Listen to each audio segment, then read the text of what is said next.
Quite a lot to get through today, so if we can get the meeting started. Can I welcome everybody to this remote meeting of North Lanarkshire Council?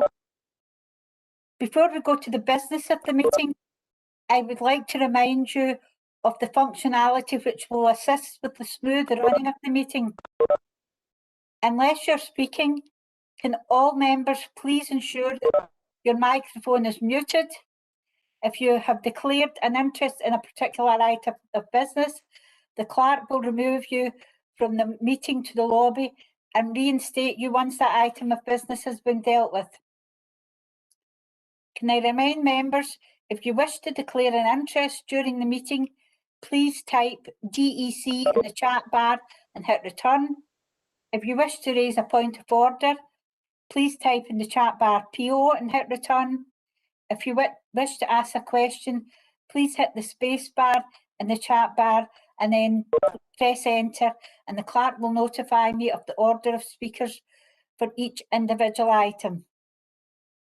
Please do not use the chat bar for any other purpose. Colleagues, I would like to remind you that the meeting is being live streamed through the Council's YouTube channel and is publicly available. The meeting will be available afterwards as an archived recording. Before we start the meeting, on behalf of the Council, I would like to extend my condolences to the family of Councillor Robert McKendrick, who worked tirelessly on behalf of his constituents. Can I ask that we observe a minute's silence to remember Councillor McKendrick?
Can I thank everybody for paying their respects to the late Councillor McKendrick.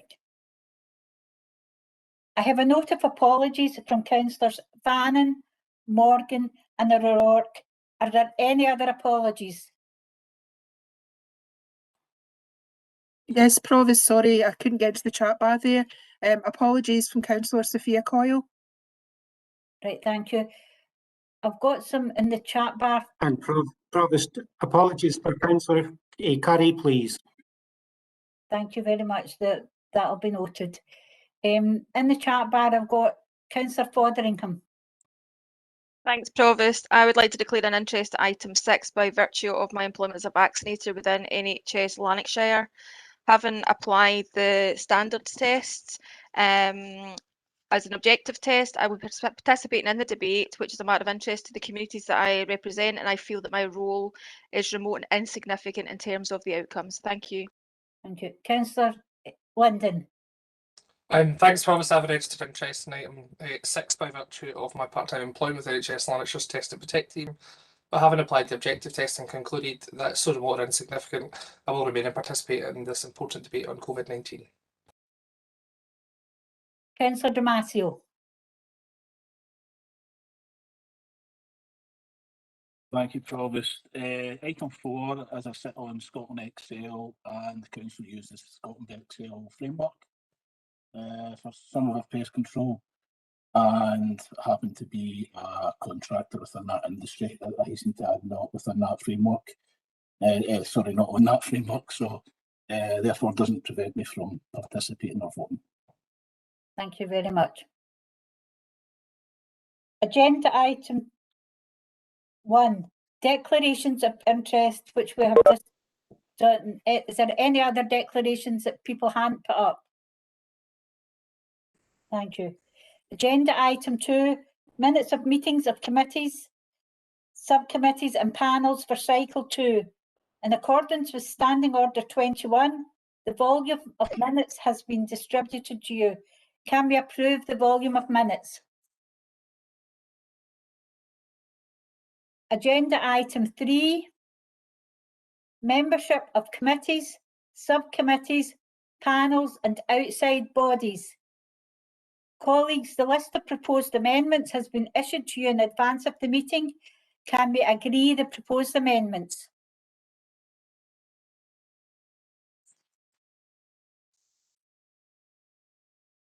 Agenda item 4 is the temporary suspension of pest control charging.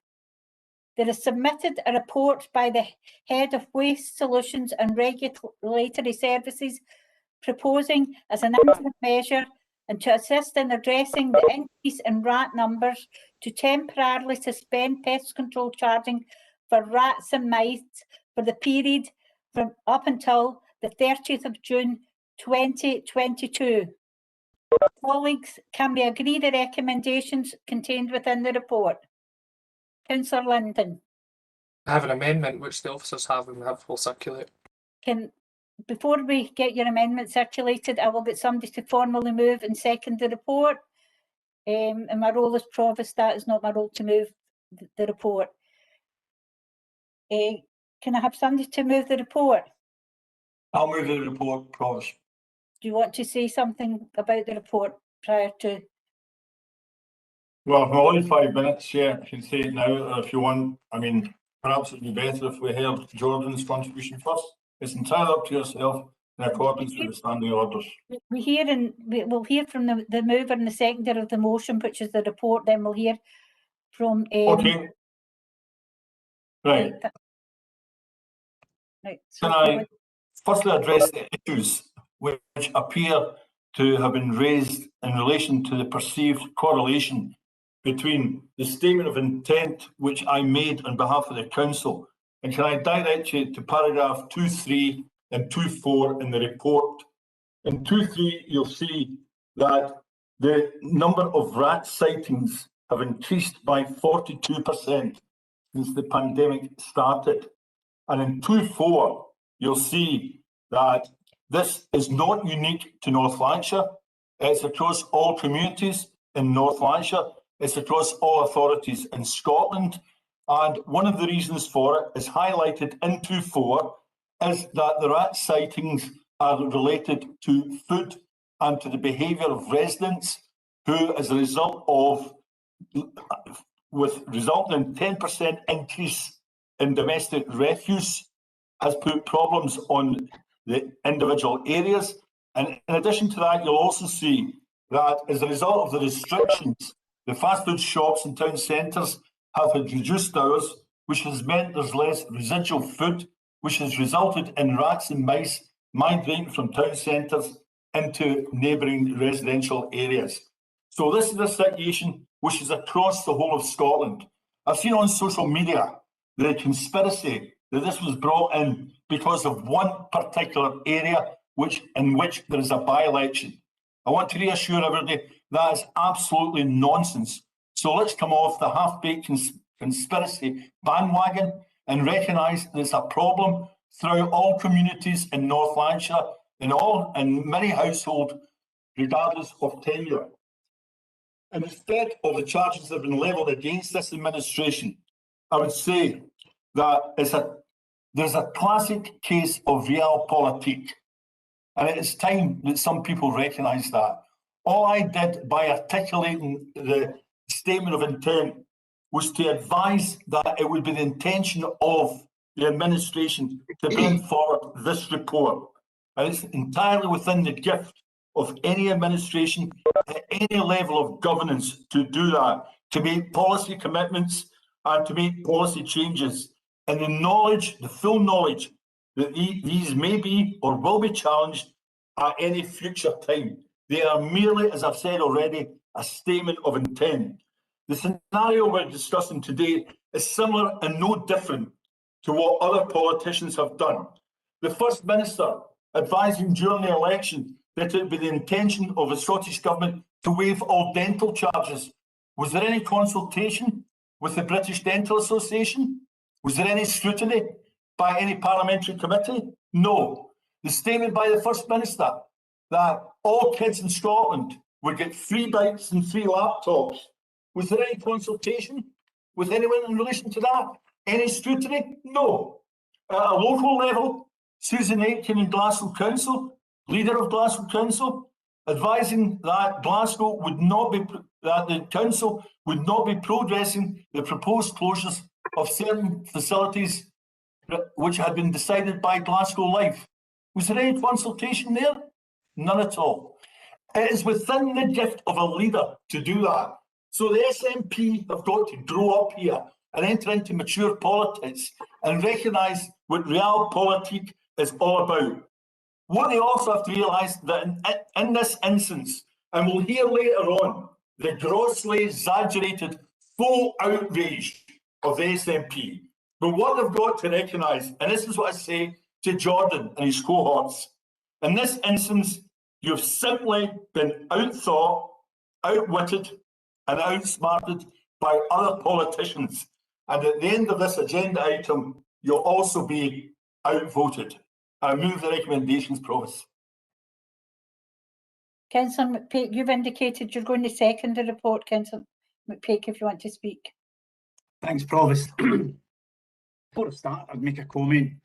I don't know if everyone can see Jordan, the leader of the SNP group, on the screens. Unfortunately, he's front and centre with me. And it's absolutely abhorrent with his actions and absolutely laughing. Can I say, no personal attacks, Michael. No, speak to the report. Right. Speak to the report. Okay, Anybody's demeanour during the meeting, it will be recorded, but it's stick to the report. Thank you. Our comments have already been recorded. No, just in the secondary report, the leaders summed it up very, very well. I don't need to say very much on it, but during the pandemic, you know, people have been stuck in the house. Waste went up by 10%, as already been said, and also a lot of people done a lot of work to their gardens, including decking. And rats it's a perfect scenario for rats. So I'm not blaming, you know, individuals here, but the people themselves have got to take responsibility here as well. So what we're doing here, is giving a wee bit of leeway, a wee bit of time for people to catch up and make sure that we're getting top of the problem. And my communities have been absolutely hammered by this, and this will help the communities. So that's what we're here to do. We're here to try and help our communities, and I happily second the motion. Councillor Linden, you've indicated that the officers have got your amendment. I'll ask them to share it on the screen. I'll do that now, Provost, and I'm also emailing a copy to all elected members. Thank you. I won't speak until members have had the chance to read it on screen, Provost, if that's all right. That's fine. Thank you.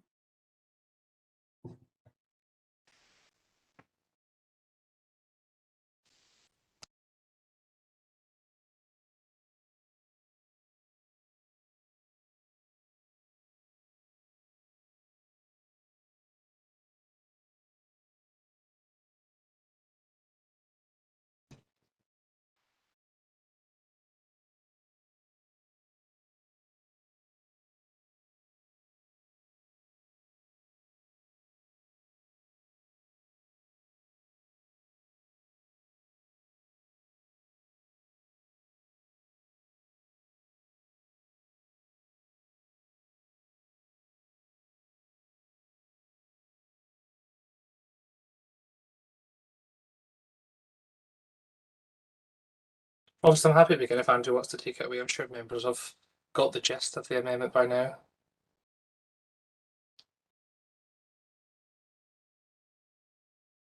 Councillor London. Thank you very much. Let me just begin by addressing Councillor McPake's comments before I move on to the substance of my remarks. Provost, one can't help but laugh when listening to their political opponents have talk about full outrage and then spend the 5 minutes attacking and talking about the fact that they're about to outwit and outsmart their opponent. That's why I'm laughing. The notion that Councillor McPake and Councillor Logue are outwitting or outsmarting me or playing realpolitik, you know, begs belief. The fact that I've listened to 10 minutes worth of debate where, frankly, I'm surprised at their narrative, which seems to play the blame game and blaming the people of North Lanarkshire for the problems with rats rather than this administration's record in environmental services. That is what is laughable. Provost, thanks very much for the opportunity. I want to begin this afternoon by stating clearly and unequivocally the action that this report proposes, namely to delay charging on pest control, is one that I and the rest of my colleagues in the SNP welcome wholeheartedly. Indeed, we welcome any and all actions being undertaken to address the very significant issues facing our communities in terms of vermin and rat sightings across our authority. But, and there is a significant but, it does not go anywhere near far enough. And perhaps we do have to question why now. How did this report get here? And perhaps whether the timing is coincident or not. I'm afraid to say to Councillor Logue, there's no half-baked conspiracy here, Councillor Logue. It's the full-baked tuna. That's exactly what I intend on shining a light upon in my remarks today. Promise the Council has a democratic structures, back to functionality, and are facilitating many of the important areas of business for this Council. We recently completed a Council committee cycle. There were no reports about pest control and no proposed action by the relevant committee, nor its convener. Then, after the deadline for motions, this administration have asked officers to produce a report out of the blue on an issue that this SNP group has consistently and continually raised in this chamber, and which they have forever dismissed as nonsense, and to which resource has not been made available. So, Provost, what has changed?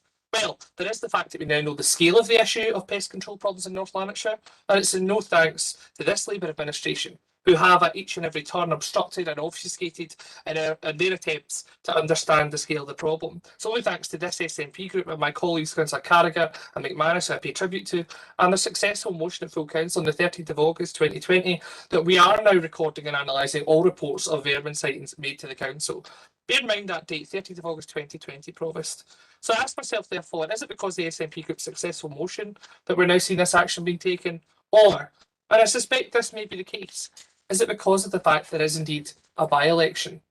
The issues in that ward of Murdiston are well known. Indeed, our own local member, Councillor Vance, has been campaigning on this issue over many, many months.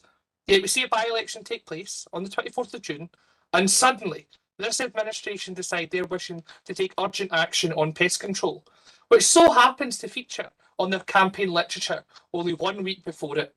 Provost, the Labour group are fooling no one with their moves today. This is a blatant political manoeuvre, realpolitik, call it whatever you will. But local people, not only in Murdiston, but right across North Lanarkshire, can see it for what it is. And why do I say that? Well, because according to this Labour group, we don't have a rat problem in North Lanarkshire.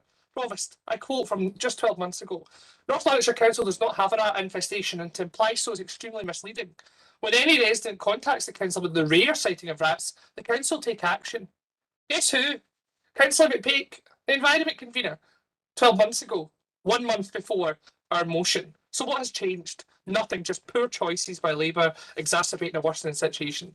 Today's report's nothing more than a sticking plaster.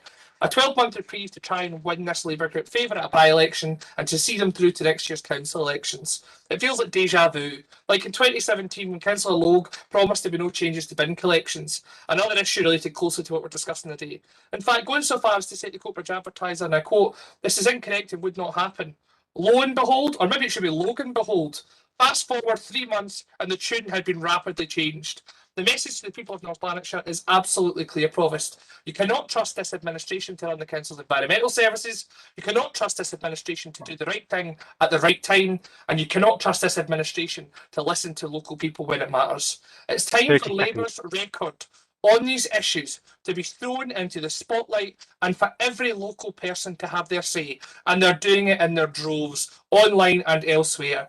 We need so much more than what's been delivered today. And I look forward to my group and those who are willing to work with us continue to make the case for the much needed action we need to take for all of the communities across North Lanarkshire. And I'm pleased to move the amendment. Thank you, Provost. I noticed when it came up on the screen that Councillor Carragher is going to second it. Correct. Councillor Carragher. Yes, thank you, Provost. I'm pleased to second our group's amendment to this item, as I believe it is important to not mislead Honesty and transparency is something we should all strive for in the Council's decision-making process. You will all be aware that I have raised the issue of increasing reports of vermin on a regular basis since becoming a councillor in 2017. I was told on each occasion that the data held by the Council did not back this up. I finally discovered that that was due to the Council only recording data when a pest control officer was instructed to visit at a cost to the constituent. I welcome the suspension of charges, as I am sure the residents of North Lanarkshire Council will.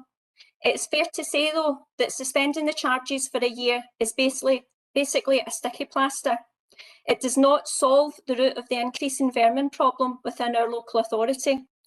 It's also fair to say that decisions made by this council have provided a perfect storm, resulting in the increase of vermin in our communities.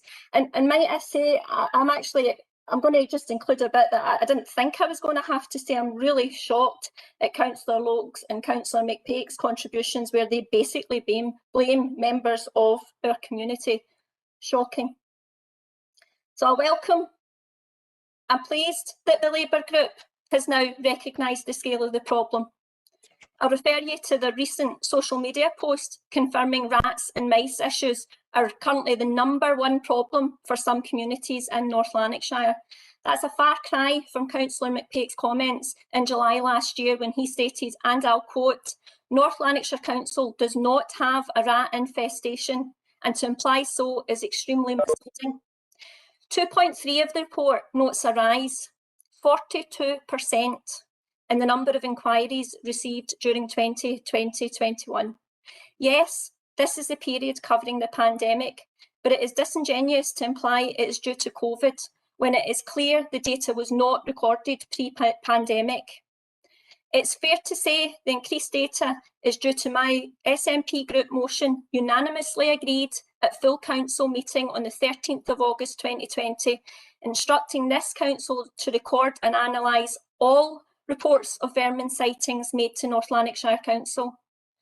I'll quote Councillor McPake once more from his comments made in July 2020. He said, "It's disappointing that at a time when council staff and services have been fully focused on fighting the pandemic and protecting local residents, the SNP are more focused on petty political point scoring." Councillor McPake, I'd ask you to reflect on your comments, as it's my belief that is exactly what you and your group are currently doing. You're using the pandemic to cover your group's lack of response to, and I quote, "the #1 problem affecting communities in North Lanarkshire." You've had 4 years to listen to the constituents of North Lanarkshire and to propose measures that will resolve this ever-increasing problem. You chose not to. You chose to wait until there was an upcoming by-election and to request suspension of charges for a period of time which covers the election period for next year's full council elections. I can't help but compare this to the Labour group's prior promises prior to the 2017 council election, where the then leader of the council, which was Councillor Jim Logue, vowed if Labour were re-elected, there would be no change to waste management cycles. And we all know that promise was binned as soon as they were elected. You know, I'm going to leave it up to the residents of North Lanarkshire Council to recognise who actually listens to their constituents and who actually just makes promises when there's a pending election. Thank you.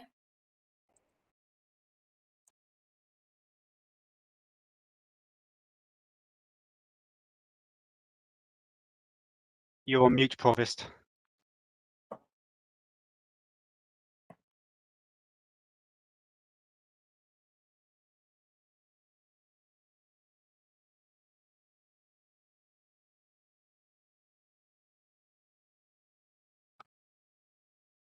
Councillor Larson. Thank you, Provost. I want to come in and just say that I feel the debate was started off in a very unfortunate and negative manner by the leader of the council. First of all, playing the blame game with constituents, as Councillor Carragher pointed out, but also then stating that our amendment is an attempt to outthink it and outwit him. I don't ever recall a moment spent worrying about that in any of our group's discussions or activities. I do concede that we will be outnumbered when it comes to the vote. And I think that if we look back on all votes that have taken place in recent years at the council, I think we'll have been outnumbered around 90% of the time. And I know that the Labour group tell us that's not because they're in an informal coalition. I can only, speculate. Maybe it's because of accidental or coincidental ideological alignment. I don't know why we're outnumbered so frequently against Labour and the Conservative group. Perhaps they'd like to elaborate on that. But I can clearly recall, and this is not my area of expertise, I tend not to spend my time on this particular issue, but I do recall this being raised several times over a period of years. It's been raised in relation to Drumpellia, it's been raised in relation to the Main Street and Coatbridge, it's been raised in relation to the motorway and the houses built down at Kirkshaw's. We've continually raised it as an issue, and then Councillor Carragher's motion meant that we were now taking an evidence-based approach to the situation and relying on numbers to logically guide the way forwards. And I believe that's now why we're at the point where we do have full cognizance of the situation. And I do feel that the administration has spent a long time avoiding this particular issue. And I think it's really unfortunate to start blaming constituents and if you're going to blame constituents, why would you offer a free wave of all charges? Surely a more punitive kind of approach should be taken if you really do blame constituents. I think you'll find a more comprehensive analysis of the situation would lead back to various changes to services sustained over a period of time, which might be related to changes of bin services, which of course at the last election you promised you wouldn't do and then did immediately once you were in administration, to grass cutting issues. And yes, the pandemic may have exacerbated the situation, but the situation was already increasing exponentially prior to COVID. And that's all I'd like to say. Thank you, Provost. Mark, I can see a couple of names. Do you want to just check I've got the right names? Yeah, we've got Councillor Lennon and Councillor Cullen, Provost. Right, Councillor Lennon. Provost, thank you very much for letting me come in this debate. I have to start off, Provost, by resonating the comments that have been made thus far by my party colleagues. I'm very disappointed at the standard of petty politicking that's took place here. In addition to that as well, a personal attack on our leader being made by the convener of a committee, I think is rather distasteful, and I think that again, that the Labour standards should be raised when it comes to debates and the wider local authority watching these debates and obviously trying to have their say. I hope they reflect on this after the meeting. Provost, I welcome the amendment for my party. I think it's obviously very clear that we're highlighting a number of issues. I think that today to blame food supplies and access to food for vermin, I think is an easy get out for the authority, to be perfectly honest. And today's the first time I've heard anybody stipulate that it's a migration for city centres because fast food takeaways have been closed. I think that a curious point to be raised. I think there's a coalition in relation to grass cutting and various other things, especially developments and other stuff taking place in ward areas. And I find it fascinating again that Councillor McPake could sit here today and obviously highlight that his support and seconding this motion, in particular when we've had over about 60 cases reported to us in the last month alone. I know that my ward colleague, Councillor Doolan, has been taking this up with Andrew McPherson and others within that department, and I've never seen such reportings in the past 4 years. I think that the motion being presented for the SNP today is again a mature motion, Provost, and I think that again highlights that this isn't just one thing. This isn't a lack of food source and a migration taking place for vermin. I think it's a culmination of a number of incidents that have took place over the last 4 years through this administration, and the cuts that have been presented, especially to the departments that are obviously focused on this, has had significant impact. And again, I hope that people in North Lanarkshire today are watching this and recognising the fact that Labour administration's failed them in 4 years. Councillor Cullen. Thank you, Provost. I wasn't going to come in on this, but I feel that I have to. I find it astonishing that the SNP group, having overseen from Edinburgh the massive and significant cuts to North Lanarkshire's budget, which has reduced to the level just now that the environmental services are, and then to sit and criticise all four of them, four cuts that have been forced upon North Lanarkshire in their amendment. I find that absolutely astonishing. This paper is about removing charges for pest control, and I'm not an expert on pest control. No doubt Councillor Damasio, who's in after me, will probably give us a brief on the rats and what they like and what they don't like. But what this paper does is removes charges from homeowners. There is no charges currently in place for tenants. All it's doing is removing the charges for homeowners and giving people a level playing field and being able to call out council environmental services to actually deal with a problem that is apparent across our wards. To then say that cuts for grass cutting from 18 to 14 has an impact on it, from the same party that voted only a week ago to tie the council's hands in its ability to deal with weed control. We're overgrown with weeds. It's the biggest, in my area, out with rats, it's the biggest single complaint I've got, and it's going to grow over the summer, like the weeds that are grown by the roadside, because we've got no viable means of tackling it, and we tied the council's hands in their ability to tackle it at a committee last week. So it's astonishing for the SNP to sit and criticise that, having voted both at Edinburgh and within this council to reduce the amount of money that this council's got to be able to improve the environment that the people in North Lanarkshire live in and for which the people in North Lanarkshire deserve. They also criticise in their amendment 3 weekly collections. There's probably not a council, and I include SNP councils in Scotland, where 3 weekly collection is not in place. 3 weekly collection wasn't about making people store up residual waste. 3 weekly collection was about improving people's ability and access to recycling facilities.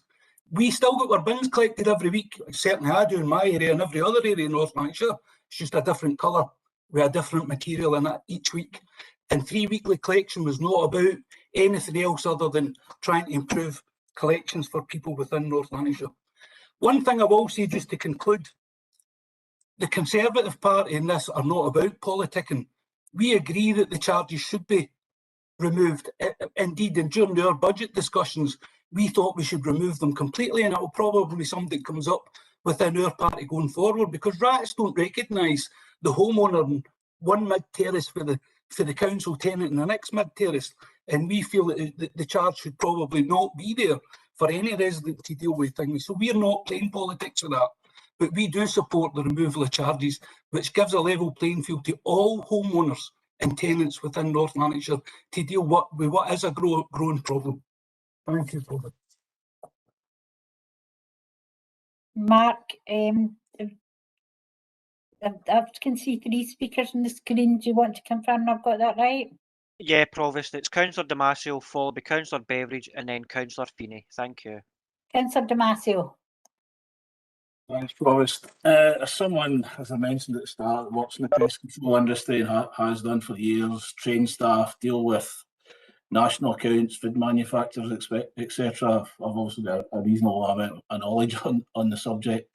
Thing is, I always spend much of my time on over the years is educating and advising on the prevention in the first instance.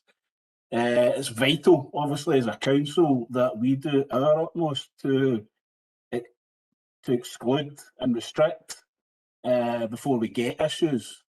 Again, being proactive as opposed to being reactive, which again, obviously, we're supporting the actions within our amendment, but we need to also look at the causes and deal with the causes, as we've referred to in the amendment as well.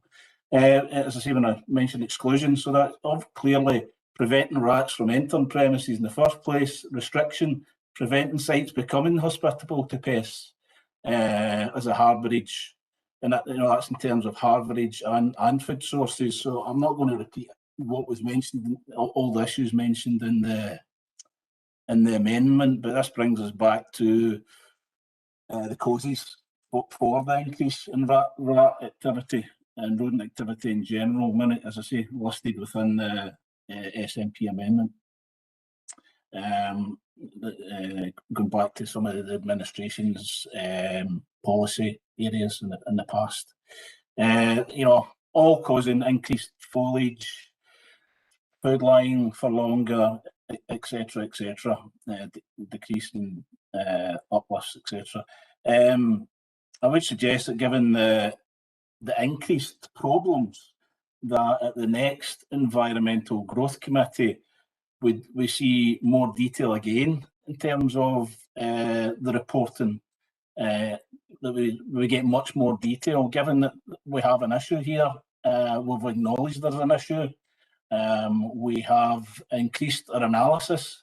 I think it's incumbent upon us, I think at the next Environment Committee, that we need to see more detail in relation to going into the minutiae in terms of areas that we're going back to continually, how many visits we're carrying out, so are we actually carrying out enough visits in the first place and not solving the problem in the first instance. As I say, I would like to see the next Environment Committee and Transport Committee much more detail in relation to that reporting. Thanks. Councillor Beveridge. Thanks, Provost. The benefits of being an independent councillor with no political affiliations. I think it's shocking that a political group should jump in this and try to gain leverage from it. Councillor Larson said that the North Lanarkshire Council had been avoiding the issue. That is not the case. I've been dealing with this for a long while. I've had sightings of vermin in my area for a long while. Our environmental health officers do and have been attending to sightings in the past and dealing with it as appropriate. Councillor Lennon was on about the cuts, 100%. I hate to agree with Councillor Cullen, but he's right. Instead of shouting in here for the cuts, you should be shouting up in Edinburgh where the cuts are coming from. But can I just go on record as saying that our environmental health officers have been dealing with issues in the past. North Lanarkshire Council is a good place to stay, and I hate anybody trying to gain political advantage out of a horrible situation, and I support this motion. Thank you. Councillor Feeney. Thanks, Provost. I'm going to support this motion as well. However, I'm going to have to agree with Councillor Lennon and Larson. That was a terrible start to the debate. They tried to intimidate the leader of the SNP group, and I'm glad that it didn't work. It was very much below the belt. As a councillor, I've been inundated with, like all of you, inundated with sightings of rats. And it's like banging your head off against a wall, because when you contact the council, you're told it's probably due to residents leaving food about. We're hearing today putting down decking. So you're going back and you're saying, well, the onus is on the resident, and nothing really much has been getting done. The bottom line is what we've covered here today. The increase in rats is due to cuts, and until we have an opposition to the cuts come from Westminster and the SNP government, things like this are just going to keep on the increase.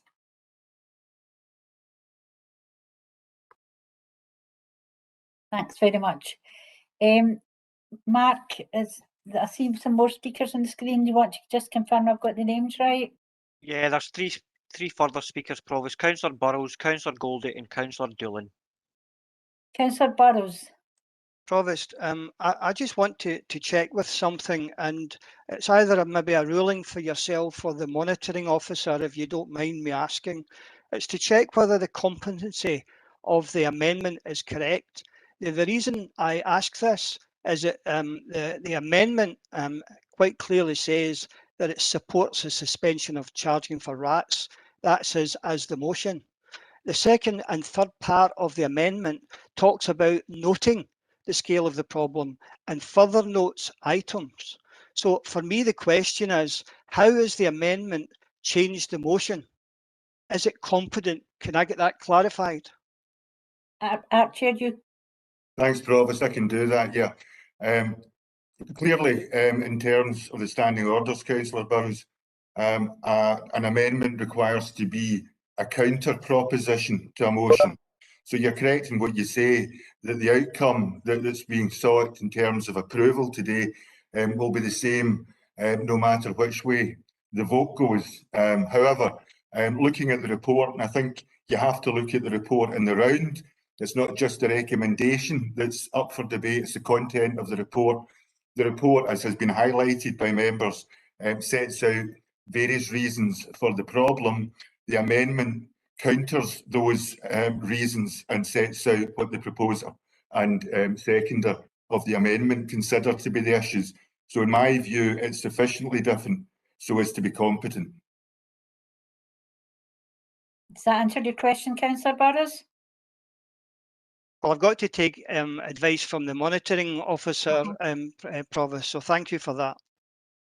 The reason I asked the monitoring officer to do it rather than myself was that officers have sight, as Councillor Linden said at the start, they had sight of it prior to the meeting. First I have sight of it is when it comes up on the screen like everybody else. Councillor Goldie. Thanks, Provost. I'd like to come in on just a couple of the points that Councillor Cullen had made there. He talked about this group tying the hands of the authority by continuing the ban on the use of glyphosate for weed killer. Killing weeds hasn't anything to do with cutting grass. You cut grass and you spray weeds. There's two different processes. The concern as well is that the decision not to use glyphosate was a unanimous decision by this council. So all this SNP group did by maintaining the ban was to endorse the views of North Lanarkshire Council. So, one, glyphosate has potential danger to public health. That's why it was banned by this council unanimously. And two, there is a difference between grass cutting and weed spraying. Thank you.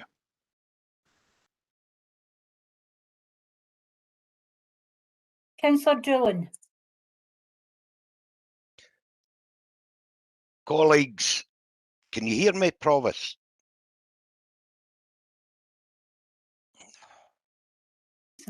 Yes, I can. Can you hear me? Yes, I can. Colleagues, I would hope in all sincerity that just for once we're all able to put our political ideologies to the side and for once put the needs of our constituents before any political allegiance. Since our election in 2017, we've continually witnessed a blame culture within this council, a culture which is happy just to blame others rather than providing any real resistance to the real perpetrators of the vicious cuts to our people and our communities. Meanwhile, Provost, the level of cuts continue to spiral on unchallenged. And as we witness further demoralisation of our communities with the imposition of further cuts to our people in frontline services, is it any wonder that these same people are now beginning to question our ability to defend them against the cruel jaws of austerity?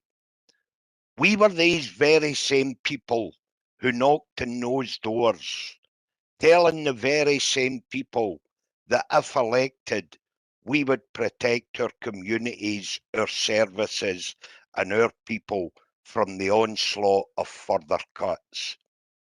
4 years down the line, we're still seemingly content to simply pass these cuts on, with no resistance, no unity, and no determination by us as elected members in the fight back against this man-made austerity. Which is why I feel the need to reach out to every elected member here today for a creative unity which will serve to achieve the needs and requirements of those we are privileged to represent. Provost, I'm hopeful that today alongside the proposals contained within the papers now before us, and if approved by full council, I believe that we can go forward in a pragmatic manner which will help to serve the needs of our communities.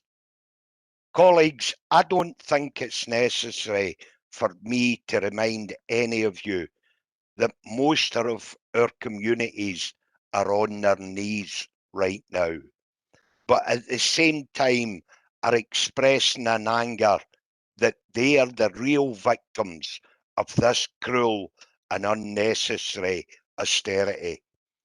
And unless we stand in firm opposition to these cuts, the cutbacks will only continue, inflicting further strains on our communities.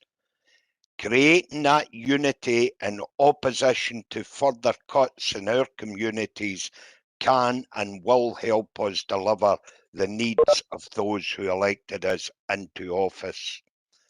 And whilst I openly welcome and express my support for the proposals to scrap the charges to all households pertaining to pest control services for a period of 12 months, I would also ask for your support, and I remain hopeful that together we can loudly inform, as has been previously said, both Westminster and Holyrood governments that we will not tolerate any further cuts to our communities.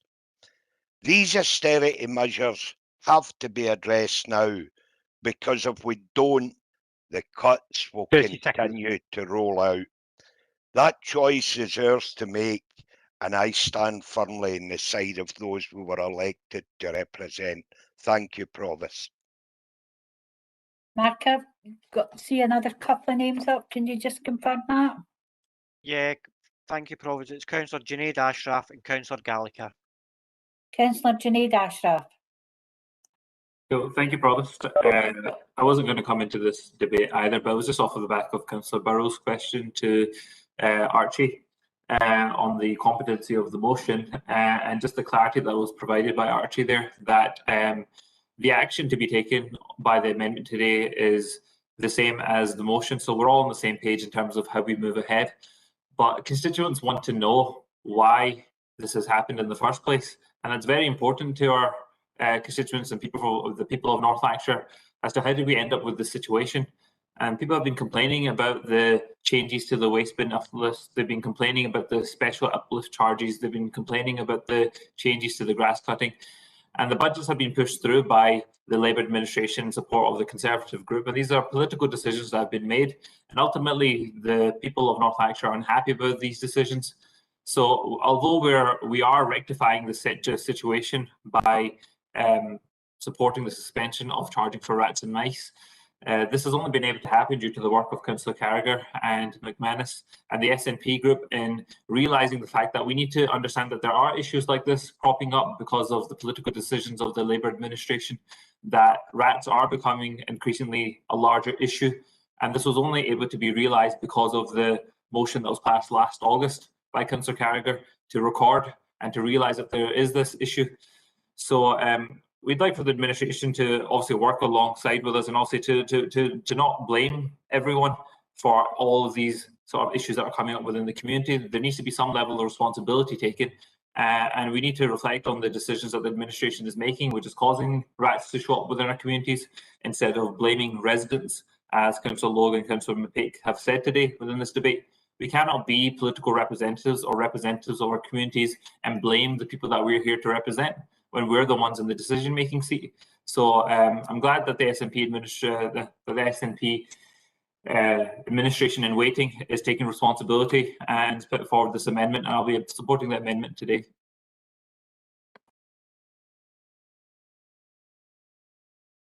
Councillor Gallagher.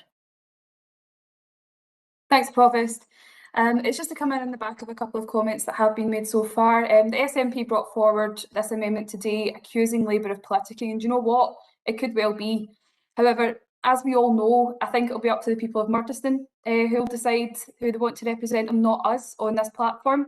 The SNP amendment as well is about self-praise for their own group, and I also find it laughable that the SNP talk about the by-election posturing when their own group put up a motion to full council prior to the Thornywood by-election. Call me a cynic, but it appears a little bit convenient that they mentioned the Thornywood Gardens before the Thornywood by-election. And I agree with my colleague Councillor Cullen in his comments. The Conservative group did discuss this at length, and it was part of our budget process. And do you know what? I agree with the contents of the report, and it is about assisting local residents today, not trying to score cheap political points over each other. So I urge people to support the report today and its contents, not surrounding the arguments that we can have outside of this platform. Thank you. Thanks. Mark, I only see Councillor McManus, is that correct? That's correct, Provost. Councillor McManus.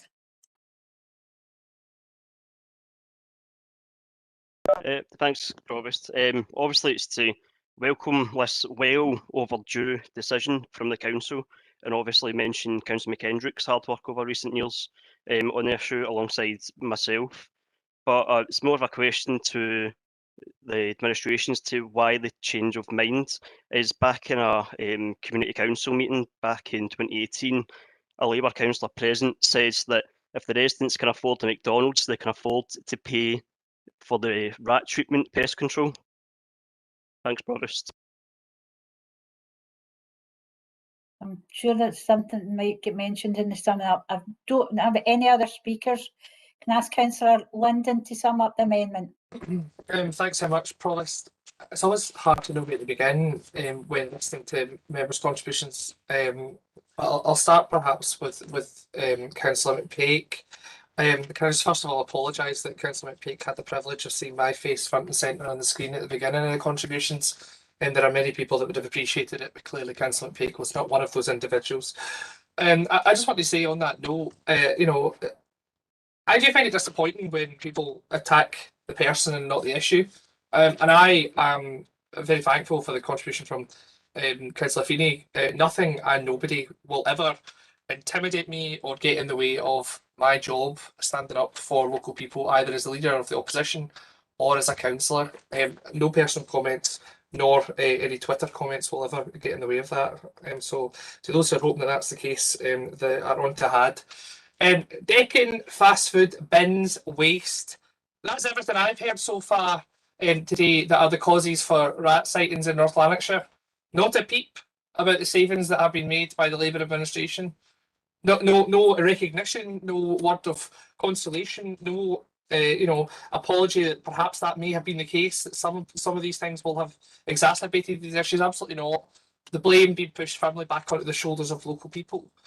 And yet, in some respects, I think we have made ground today, because in his opening remarks, which were, as members have described, of interest, the leader of the council said this is a problem right across North Lanarkshire.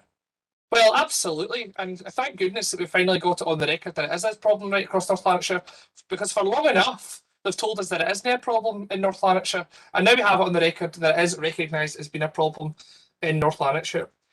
I want to address the points the leader made about the First Minister and quotes about dentistry and investment in young people. The key difference was that we were all in an election period and we were all putting forward our manifestos for election.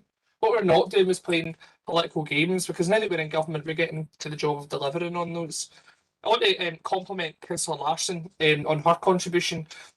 I think she said, if I quoted it right, that it was either accidental or coincidental ideological alignment. That is possibly the finest asseveration in articulating the Tory and Labour relationship in North Lanarkshire, and I'm glad that it's on the record. Councillor Lennon made very balanced comments reflecting on a whole host of the items in the debate. And then I come to Councillor Cullen, who focused his remarks on the fact that these cuts originated in Edinburgh. But absolutely, and with it's some amount of brass neck. Given that he did not articulate that his party are the architects of austerity, the architects of cuts, the architects of sanctions, that is where ultimately these cuts come from. Westminster, presided over by UK Tory government. And then he obviously mentioned that these 4 cuts have been forced onto the council. So I checked this narrative before I spoke. I made sure that none of these savings options were in our budget proposals. And they're not. And that's why it's here today, because it's articulating that a different direction is possible if only the political will exists. Instead, what happens is Labour team up with Tories, put through these cuts and blame the Scottish Government. And that's easy.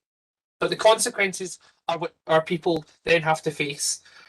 I don't have a lot of time, so I don't really want to linger on the glyphosate debate. But it is the biggest exercise in spin I think I've seen in quite some time in terms of the issue of weed control. Officers are actively undertaking assessment and finding an alternative to something that's potentially carcinogenic. And to those who don't use these terminologies, that's a potentially cancer-causing substance. So that's what we were dealing with there. Keeping a unanimous decision of the council on the record. And by the way, whilst we're on the topic, the herbicide was on order, and actually I'm glad I've been informed as we were speaking, it arrived in Stalkencote Bridge, so hopefully that solves that problem. Councillor Feeney, I thought, hit the nail on the head. She made a great number of really balanced comments, and I thank her for doing so. Councillor Burrows, question to competency. The motion, again, nothing unusual in respect of Labour's approach. If they're losing the debate, then let's see if it's not competent rather than tackle the substance. Councillor Goldie, again, a thoughtful contribution. I think I just want to compliment. 30 seconds. Thank you. I want to compliment Councillor Doolan, actually, on a really thought-provoking speech for all members, regardless of your political belief or perception. I think Councillor Doolan gave us all food for thought in terms of the approach that we undertake and represent local people here. And then the two final things I want to say, genuinely want to congratulate Councillor Gallagher on an election to the Scottish Parliament. It's the first opportunity to do so publicly. Politics aside, it's great to see another young woman be elected to Parliament. And I reiterate, Provost, that we'll always stand up for local people. That's exactly what the motion's here to do today. Councillor Logue. Thanks, Provost. Can I say at the outset, there's no praise like self-praise. And I love the ipsy dixit that we should not attack persons, and then we go on and generously attack every member who has spoken for the motion. Out with this political bubble. The residents in North Lanarkshire will be delighted that we've injected a degree of equity into our policy. And I'm sitting here and I'm wondering, did the SNP have sight of the report? Did any of them actually read the report? Because not one reference has been made by any SNP councillor to any content in the report. In the amendment, there is no reference at all to COVID. And then they talk about there's got to be an evidence-based. The evidence-based is in the report. It's in para 2.3, para 2.4. Did nobody think of looking at that? Because when you look at that, it's very, very clear what has exacerbated the situation where there is now a 42% rise in rat sightings. And it's down to COVID. And when I talked about the behaviour of residents, it's in paragraph 2.4, which talks about a 10% increase in household refuse.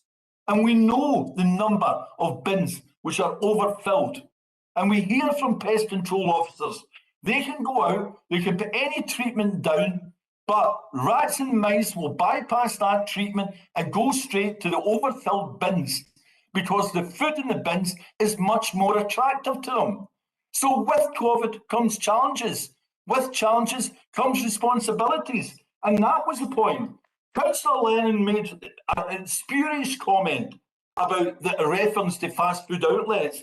Clearly he hasn't read the report because there's a whole section in para 2.4 about the issues as a result of residual food not being available in town centres because of the restrictions on fast food outlets. Where is the evidence based? There is no evidence based at all. I don't think any of them have actually read the report. Then they talk about a perfect storm. It's not a perfect storm, it's a predicted storm.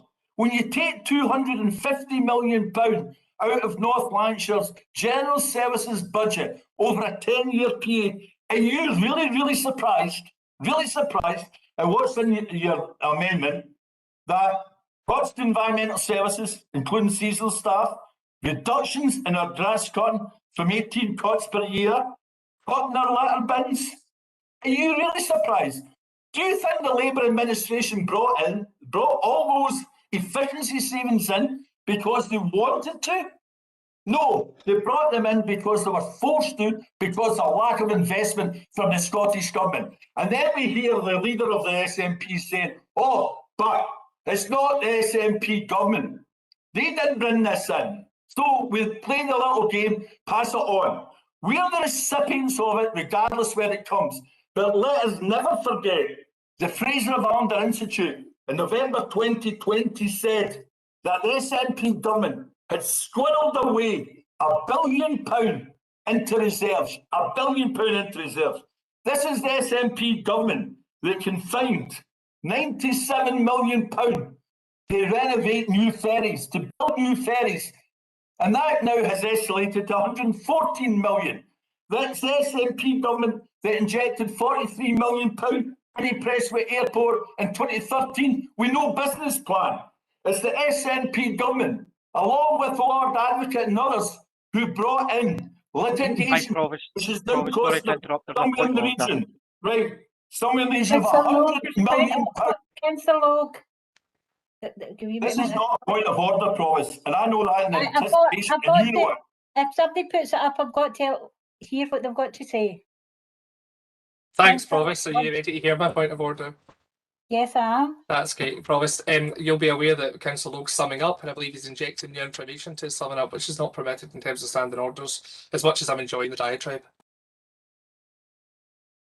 That is correct. It tells you when you're summing up to no new information. So if you want to go back and continue, I mean, you've already brought it in and it's already on record, but if you want to finish your summing up.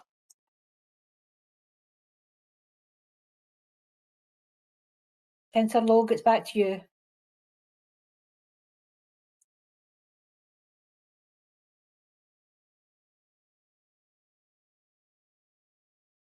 Councillor Logue?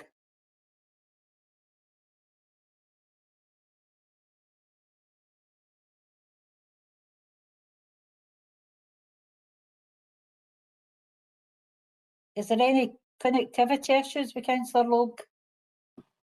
He's on mute, Provost. I don't know if he notices. Councillor Logue, you're on mute. Do you want to take yourself back off mute and we'll continue your time to sum up? No, I'm quite happy to finish there. I think the point was well made and well contextualised, and I think members would understand the point. And I would ask members to support the recommendations in the report. Thank you very much. Andrew, can we go to the vote? Thank you, Provost. We'll undertake the vote by roll call. Before we start the vote, can I make sure everybody is on mute during the vote? Because sometimes we hear people mumbling and it's very off-putting when you're trying to vote. So everybody make sure they're on mute before it. If members could indicate whether they support the motion by Councillor Logue, the amendment by Councillor Linden, or if they wish to abstain. And I'll call your names in alphabetical order. Councillor Anderson. Motion. Councillor Dinesh Ashraf. Amendment. Councillor Junaid Ashraf. Amendment. Councillor Baird. Amendment. Councillor Barclay. Amendment. Councillor Beveridge. Motion. Councillor Brannan McVeigh. Motion. Councillor Burgess. Motion. Councillor Burrows. Motion. Councillor Cameron. Motion. Councillor Campbell. Motion. Councillor Carragher. Amendment. Councillor Carson. Motion. Councillor Castles. Motion. Councillor Michael Coyle. Amendment. Councillor Sophia Coyle. Was an apology. Sorry. Councillor Cullen. Motion. Councillor Curran. Motion. Councillor Damasio. Amendment. Councillor Doherty. Motion. Councillor Doolan. Motion. Councillor Douglas. Motion. Councillor Duffy. Motion. Councillor Farouk. Motion. Councillor Feeney. Motion. Councillor Fisher. Motion. Councillor Fotheringham. Amendment. Councillor Gallagher. Motion. Councillor Goldie. Amendment. Councillor Goldsack.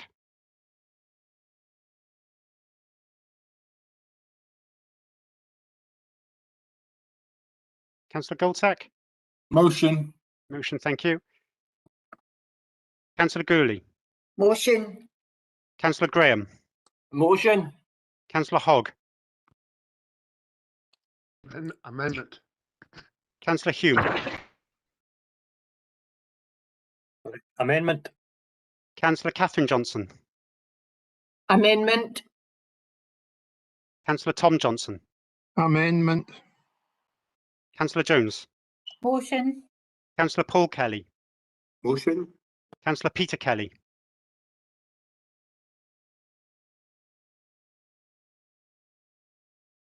Motion. Thank you. Councillor Kerr.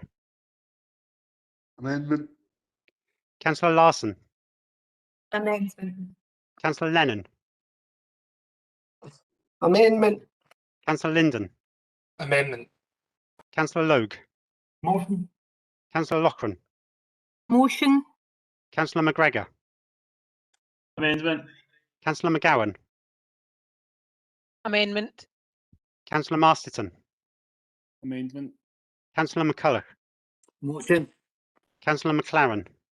Motion. Councillor McManus. Amendment. Councillor McNally. Motion. Councillor McNeil. Motion. Councillor McPake. Motion. Councillor McVeigh.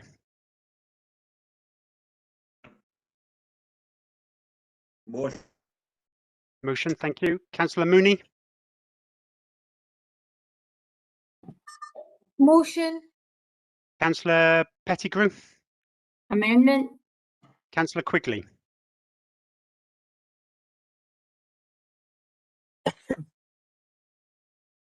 Councillor Quigley.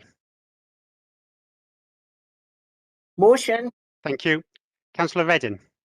Motion. Councillor Rorty. Motion. Councillor Shevlin. Motion. Councillor Shields. Motion. Councillor Stephen. Amendment. Councillor Stevenson. Motion. Councillor Stocks. Amendment. Councillor Stubbs. Amendment. Councillor Alan Valentine. Amendment. Councillor Annette Valentine. Amendment. Councillor Watson. A motion. Councillor Weir. Amendment. Councillor Wilson. Motion. Councillor Woods. Motion. Thank you. The amendment has 28 votes, the motion 42 with no abstentions, so the motion is carried. Thank you very much. Agenda item 5 is the resettlement programme. There is submitted a report by the Head of Communities providing an update on the current status of the Syrian resettlement programme in North Lanarkshire, the introduction of the UK resettlement scheme and the process required to assess and accommodate referrals. Colleagues, can we agree the recommendations contained within the report? Good. Thank you very much. Agenda item 6 is a notice of motion from Councillor Douglas, seconded by Councillor Burgess, with an amendment from Councillor Goldie, seconded by Councillor Fotheringham. Councillor Douglas. Thank you, Provost. COVID-19 syndrome, or as better know it, long COVID, has affected many people around the country. The NHS notes that symptoms may include extreme tiredness, shortness of breath, chest pain or tightness, problems with memory and concentration, difficulty sleeping, heart palpitations and dizziness, pins and needles, joint pain, depression and anxiety, tinnitus, earaches, feeling sick, diarrhea, stomach aches, loss of appetite, a high temperature, cough, headaches, sore throat, changes to the sense of smell or taste and rashes. The Office for National Statistics recently reported that more than 869,000 people still have long COVID symptoms after 12 weeks. And 376,000 people suffer some of these symptoms 12 months later. These are very concerning numbers. The report also suggests that deprived areas and women are hit the hardest. Due to COVID restrictions, I, like many, struggled to get access to my GP or other NHS services. I've been contacted by a number of constituents who are complaining that they too are struggling to access their own GP or other NHS services due to COVID. It continues to impact every aspect of the NHS, and unfortunately, it doesn't look as if it's going to go away anytime soon, and we're possibly looking at it for the next 2 years minimum. We have a massive backlog within our GP surgeries and within hospitals and outpatient surgeries. And that is why I'm calling on the Health Minister to introduce designated long COVID clinics. This will take a substantial strain off our GPs and frontline NHS staff and ensure those that for some of these terrible symptoms can get the help they absolutely need. Thank you, Provost. Councillor Watts, sorry, Councillor Burgess. Thank you, Provost. Can I first apologise for my mode of dress today? I was kind of short to get a collar and tie on, but thank you anyway. And it's long COVID's now a recognised illness, and it's related to COVID-19, obviously. There are many threads attached to the name, and a distinct clinical service for long COVID is needed urgently. And I'm really happy to second Councillor Douglas's motion today. Thank you. And the amendment is Councillor Goldie. Thanks, Provost. I think we all agree that long COVID is an issue that is with us just now and will be for some considerable time. Bit of background, the COVID-19 pandemic has affected more than 4 million people in the UK, with more than 450,000 admitted to hospital and an estimated 30% in hospital mortality rate. The NHS across the UK has risen to the twin challenges of managing waves of acute COVID-19 and the vaccination effort with rapid configuration of both services and physical space. The source of this is the BMJ report in April 2021. Our own staff, the staff of NHS Lanarkshire, and all the healthcare workers and volunteers should be commended for their efforts so far. But alongside people currently infected, there is a hidden spectre known as long COVID or post-COVID syndrome. This syndrome has many facets, and with many of the conditions may present with vastly different symptoms. Listening to these patients is an important part of tackling outcomes, especially in the aftermath of the pandemic. This is vital in the case of long COVID, when at times patients might not even associate their symptoms with their COVID infections. The NHS has always operated in a single speciality referral model, with GPs usually being the first point of contact, although there are notable exceptions in elderly care, pain and cancer services. At present, many of our hospital services are predominantly focused on individual organs, such as GI clinics, renal clinics and respiratory. But the long-term impact of COVID-19 will necessitate the NHS to evolve in a dynamic fashion to organise and deliver the way services are provided for people with long COVID, including those with ongoing symptoms after leaving hospital. Clearly, patients with long COVID can present with symptoms requiring urgent assessment by specialists in integrated clinics.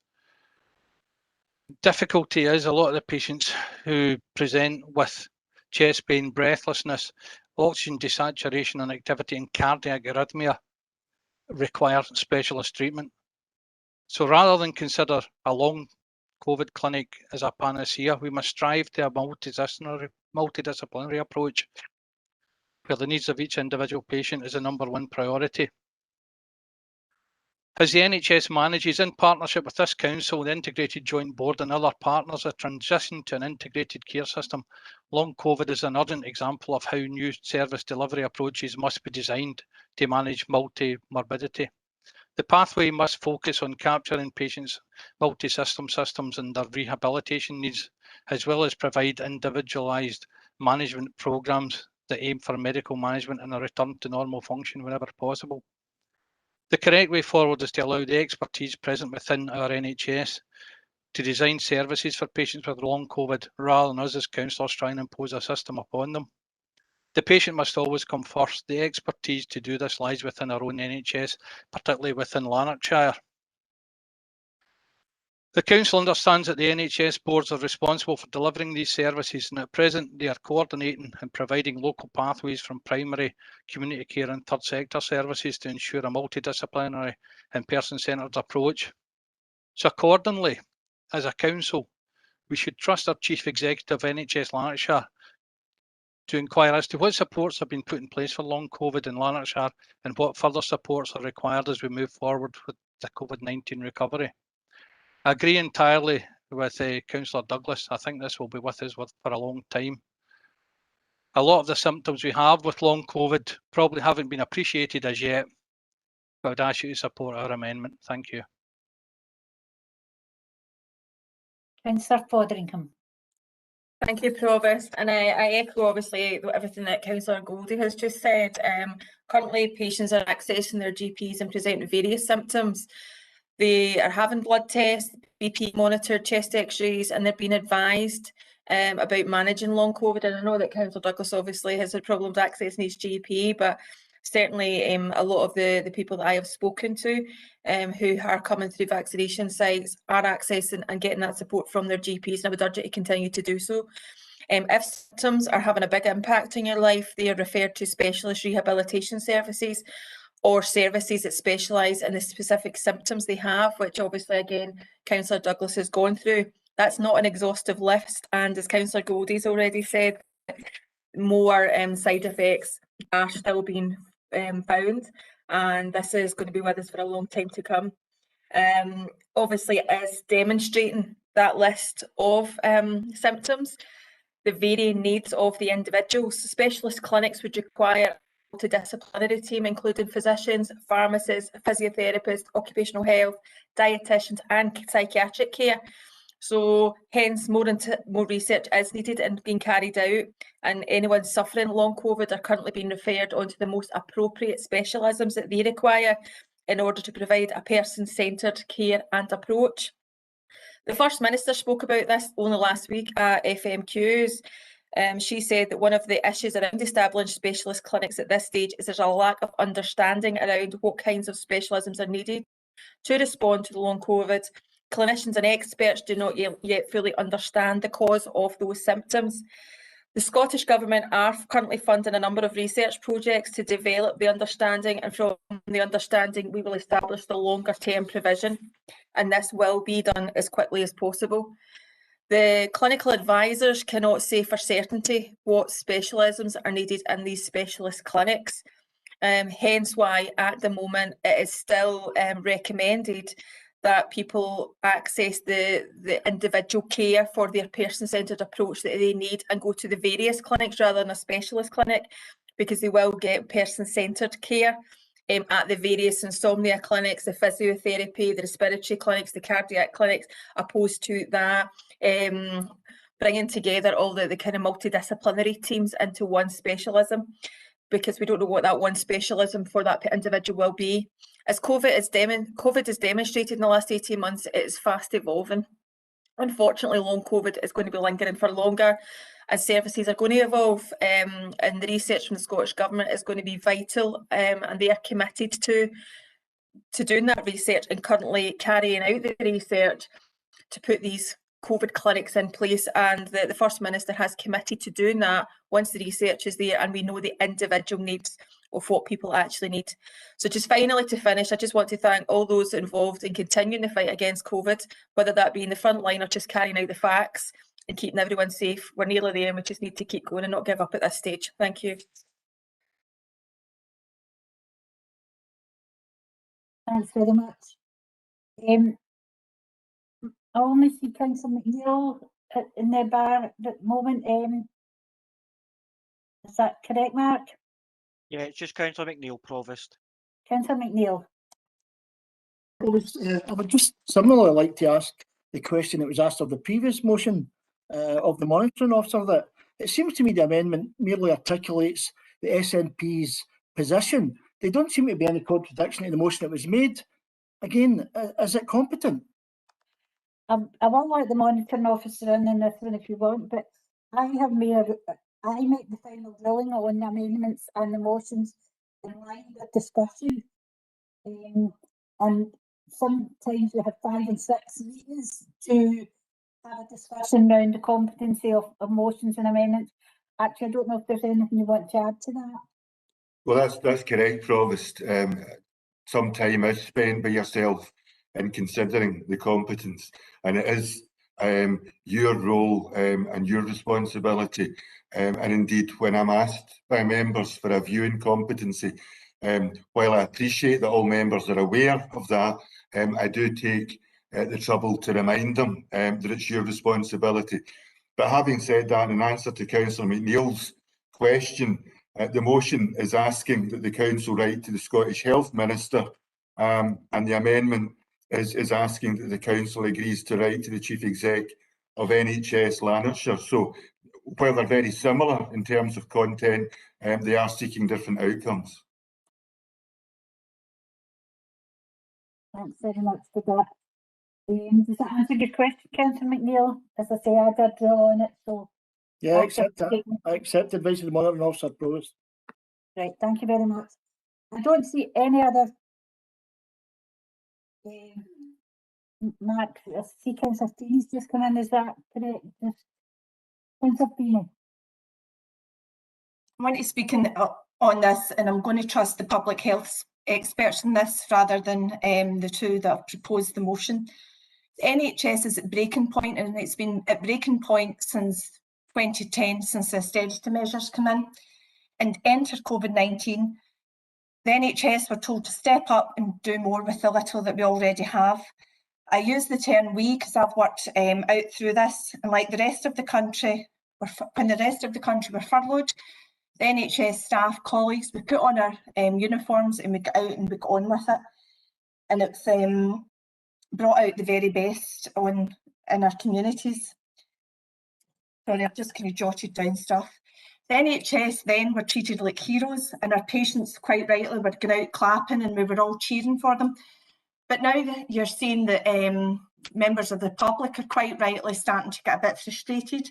The waiting lists are up. There's no there's few face-to-face appointments. There's a different way of doing stuff. You've got your near me video conferencing, etc.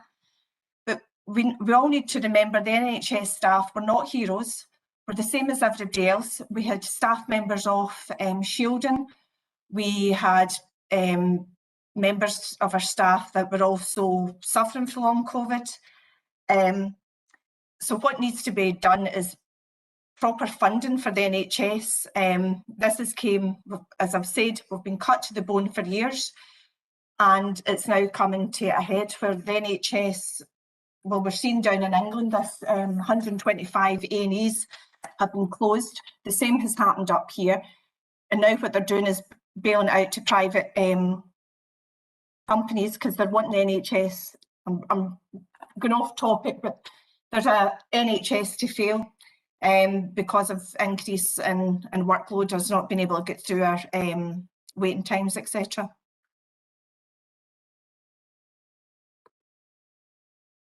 Thanks very much. Mark, I don't see anything else on the list.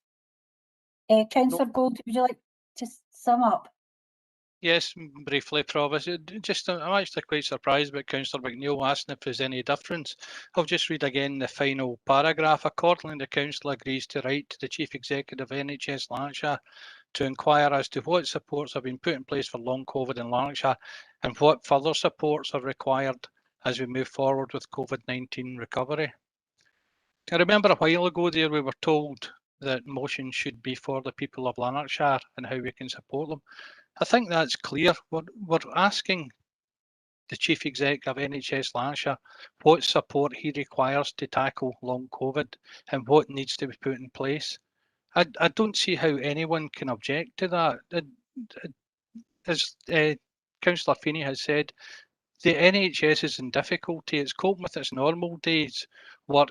We've got the COVID pandemic and we now have long COVID. I think we should ask the Chief Executive what's required, what's already in place, and move forward that way. So again, I ask to support the amendment. Councillor Douglas to sum up.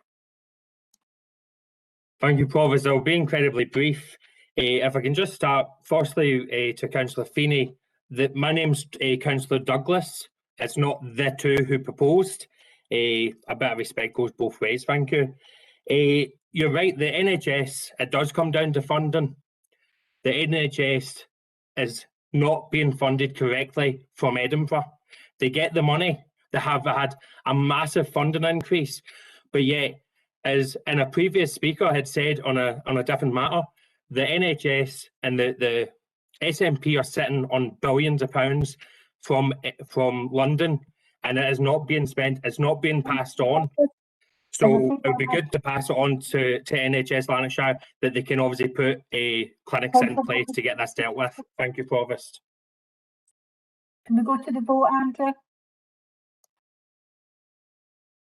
Yes, Provost, we have a motion by Councillor Douglas, an amendment by Councillor Goldie, and as before, if you just call out your vote. Councillor Anderson. Motion. Councillor Danish Ashraf.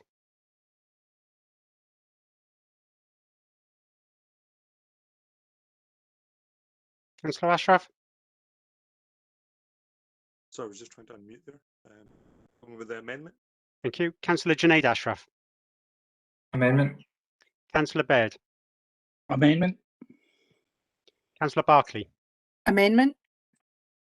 Councillor Beveridge. Motion. Councillor Brannan McVeigh. Motion. Councillor Burgess. Motion. Councillor Burrows. Motion. Councillor Cameron. Motion. Councillor Campbell. Motion. Councillor Carragher. Amendment. Councillor Carson. Motion. Councillor Castles. Motion. Councillor Michael Coyle.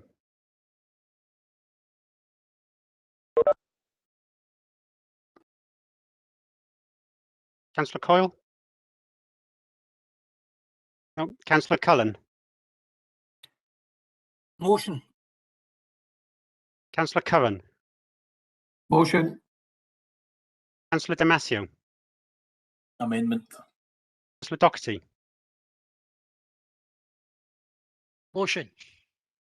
Councillor Doolan.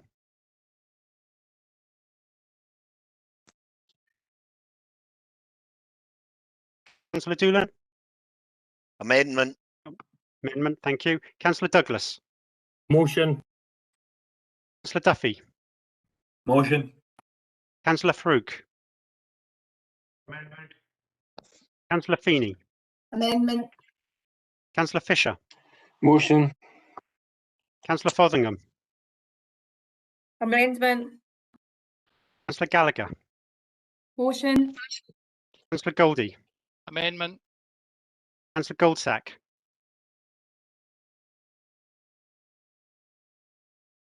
Abstain. Councillor Gourley. Motion. Councillor Graham. Motion.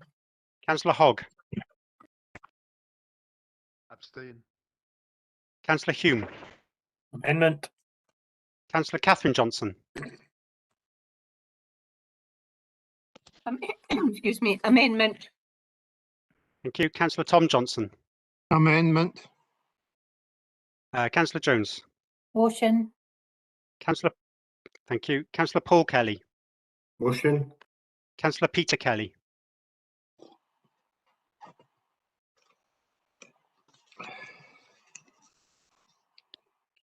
Councillor Peter Kelly. No. Councillor Kerr. Amendment. Councillor Larson. Amendment. Councillor Lennon. Amendment. Councillor Linden. Amendment. Councillor Logue. Motion.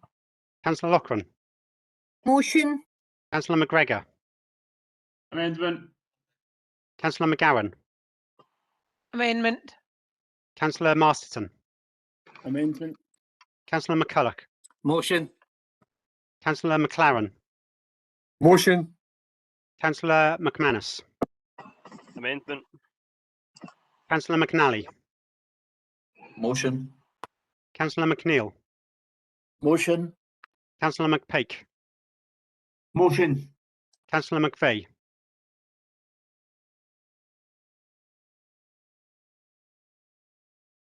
Councillor McVeigh? No. Councillor Mooney? Motion. Councillor Pettigrew? Amendment. Councillor Quigley? Motion. Councillor Reddin? Motion. Councillor Rorty? Motion. Councillor Shevlin? Motion. Councillor Shields? Motion. Councillor Stephen?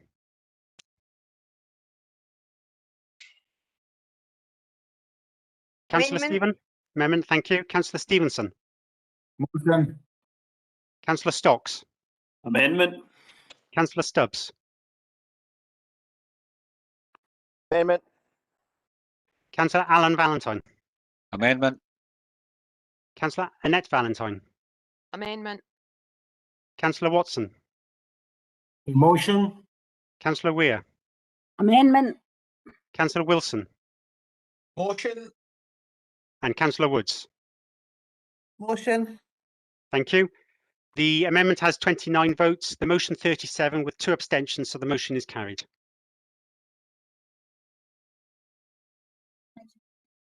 Thank you very much for that, Andrew.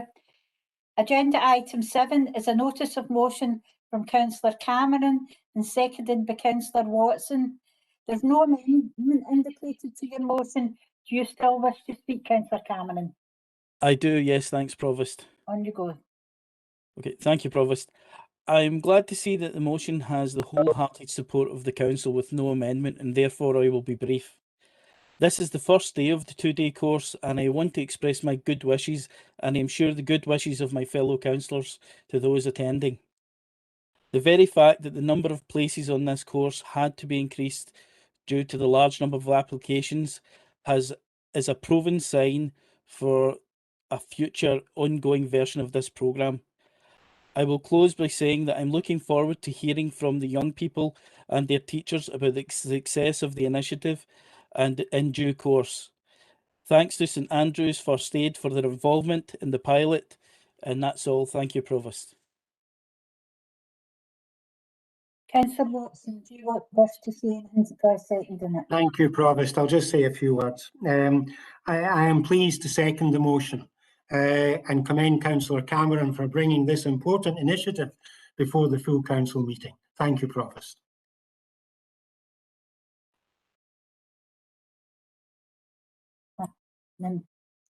Problems with this mute button today. Agenda item 8 is a notice of motions from Councillor Goldie and Councillor Junaid Ashraf. There is no amendment indicated to your motion. Do you wish to speak, Councillor Goldie? Yes, Provost, but very briefly. Just thanks to everyone for endorsing this proposal. It's clear if we are to effectively tackle climate change that every decision that we make at committee and council should reflect consideration of the effect of that decision on our carbon footprint. It's a relatively minor change, and this will allow us to demonstrate that we have a drive towards net zero running through every, as a thread through every decision that we make. And I would just like to say, I actually noticed one of the reports actually had something on the carbon footprint over the last couple of weeks, so it started already. So thank you. Councillor Junaid Ashraf, do you wish to say anything to second it? Yes, Provost, if that's all right. On the motion today, I just wanted to talk about the fact that back in 2019, when we brought forward the motion to establish the climate change emergency, we took the step to acknowledge that there was a pandemic of sorts occurring under our noses, and the Earth's temperature was significantly and is significantly rising. And today's motion is just asking for a slightly more nuanced approach in our workings as a local authority to ensure we continue to contribute positively to our planet. It's all, as Councillor Goldie said, it's not a significant change. However, it's incredibly important for our work as a local authority as we traverse the climate change emergency.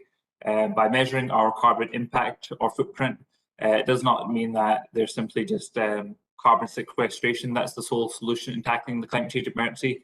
It's just a reflection of the biocapacity we need to take care of the untreated carbon waste and avoid the carbon buildup in the atmosphere. And through having a specific record of the carbon impact of North Lanarkshire Council, we are then able to address the local climate change emergency in a more holistic manner that just doesn't simply shift the issue of the climate change emergency from one natural system to another, because in reality the climate change problem emerges because the planet does not have enough biocapacity to neutralize all the carbon dioxide from fossil fuels and provide for all the other demands. So this motion's just allowing for us to look at environmental impact as well as the carbon impact, and it's just in the process of becoming a responsible, environmentally conscious employer, service provider, and becoming more green through our house building initiatives. And it's just a way for North Lanarkshire Council to ensure that we are measuring the impact that we're having on the earth. And today's motions essentially asking us to directly reference the impact of the council's carbon footprint within the relevant reports throughout the council's committees. As a nation and also as a local authority, we've already made great strides in becoming greener.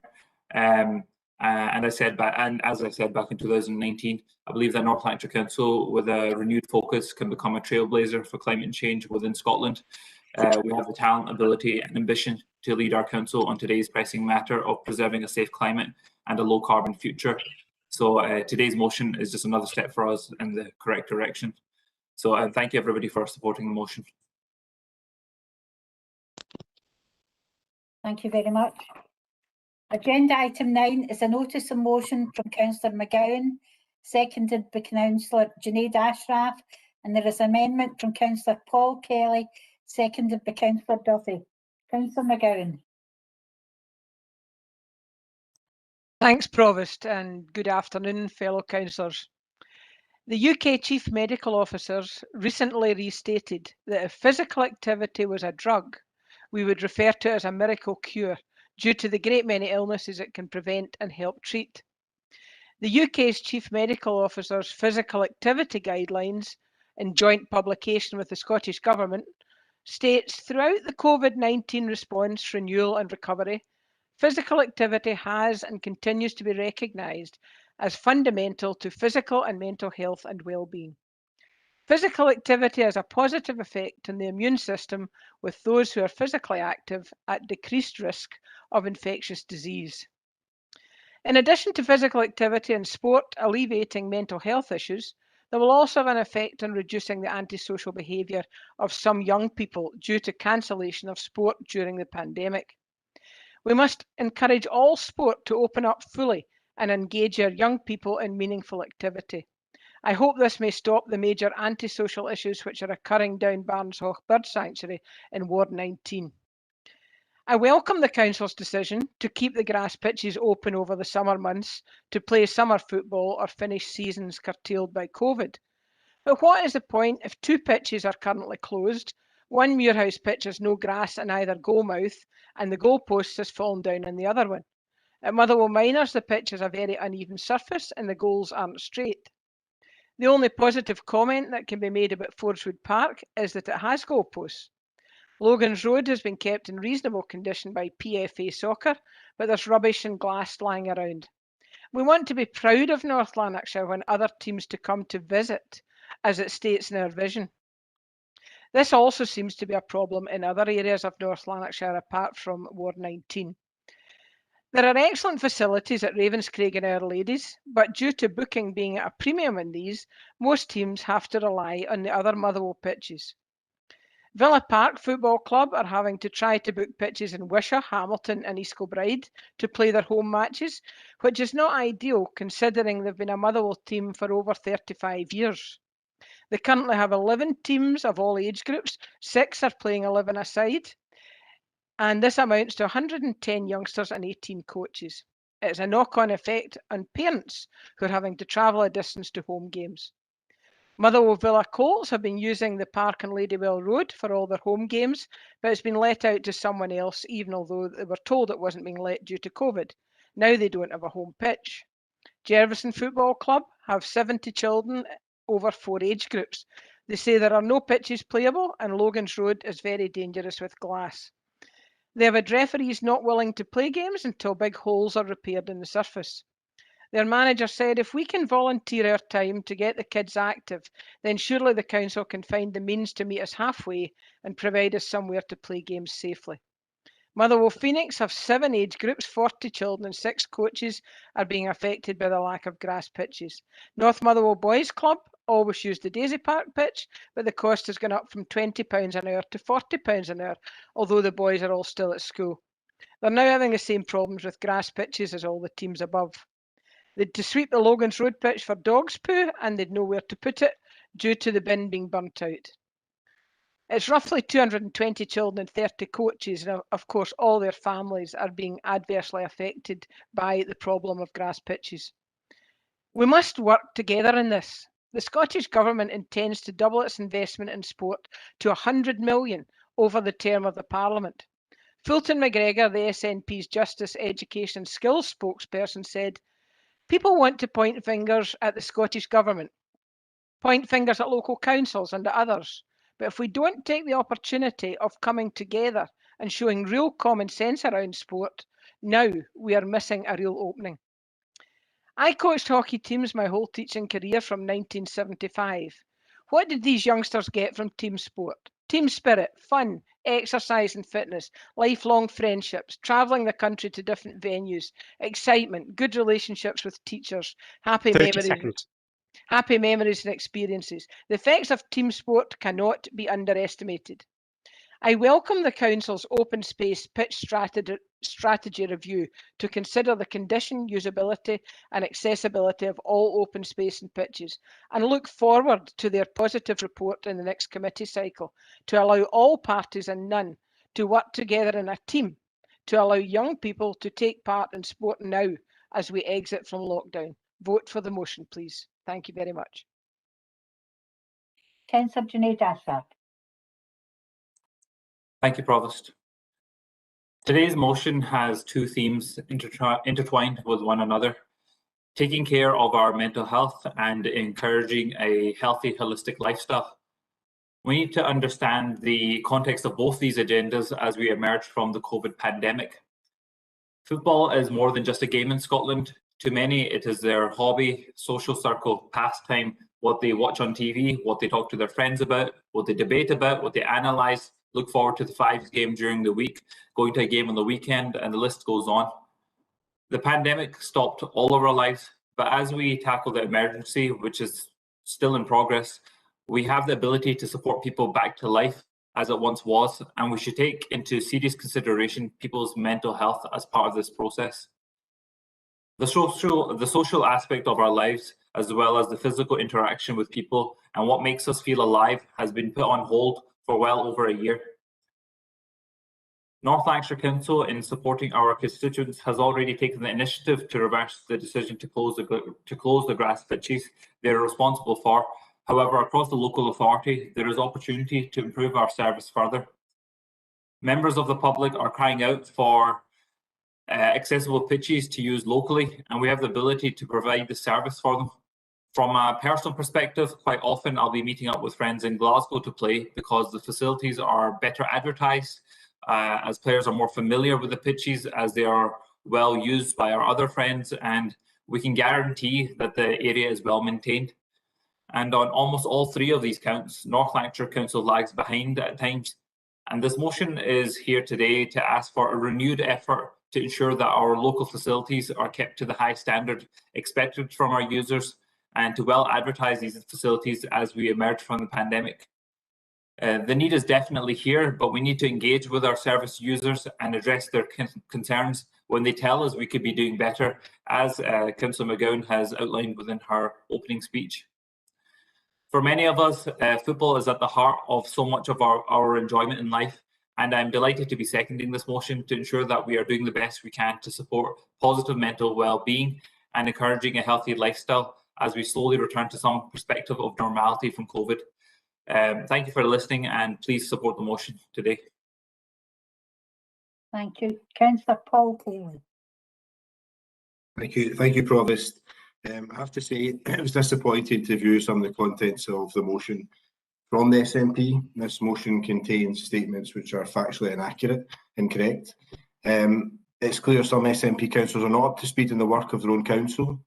This council understands the very difficult period young people face throughout the pandemic and the clear impact on mental health. And that's why the council is working intensively with their NHS Lanarkshire colleagues to put in place as much support as possible for young people, particularly around mental health. The council is set to deliver the largest summer programme ever seen in North Lanarkshire, built around our sector-leading Club 365, to give thousands of our young people lots of great programmes and fun, by far the most comprehensive programme of any council in Scotland over this summer period. And I've said before, Provost, we also have to recognise every opportunity, the resilience of our young people who have been outstanding in response to the pandemic. And we have very special young people in North Lanarkshire who we are committed to supporting every turn. Regarding the football pitches in Motherwell, and Councillor McGowan has spoken of some of the fantastic teams. I do take exception in terms of the state of the park. You know, where there is issues around the park, and I've seen that firsthand myself, the council is more than happy to work with local clubs to do everything they can to facilitate any issues to make sure the games can go ahead. And we do have some exceptional parks in Motherwell. And I hope Councillor McGowan in our discussions with the local football teams is honest about some of the issues facing councils. I mean, all councils across Scotland, including councils in Glasgow, have been subjected to the most savage cuts ever seen from the Scottish Government, and that understandably has an impact on our ability to manage the scale of pitches we have across North Lanarkshire. If we got the fair funding we got from the Scottish Government, if we got that fair funding, we'd be able to do a lot more. So I hope Councillor McGowan, when she discusses these issues with her MSP colleagues or with local football teams, she's honest about the issues, she's honest about the lack of funding in this council and why her colleagues and herself, they support that lack of funding. They're quite happy for their council to be underfunded. But Provost, every night you do see teams using the excellent pitches we have in Motherwell, and I say working with the council. And the council, using its own money, has managed to secure one of the best pitches in Scotland, our Ladies in Motherwell, a fantastic new facility delivered by the council. We also have the Ravenscraig Regional Sports Facility, an absolutely outstanding facility, which greatly been used right now for the vaccination programme, and a lot of people who are getting vaccinated are commenting just how fantastic those facilities are. And at Braidhurst we have the SFA School of Football, the School of Football and Motherwell Football Club there with some fantastic facilities all in Motherwell. So this council is absolutely committed with our resources doing everything we can to support grassroots football. And the council, through the pitch review and our ambitious plans for all our areas, will continue to deliver first-class facilities for all our communities in the years ahead, with the most ambitious programme of any council in Scotland, which will deliver state-of-the-art facilities to all our communities, despite the cuts coming from the Scottish Government and the SNP. Thank you, Provost.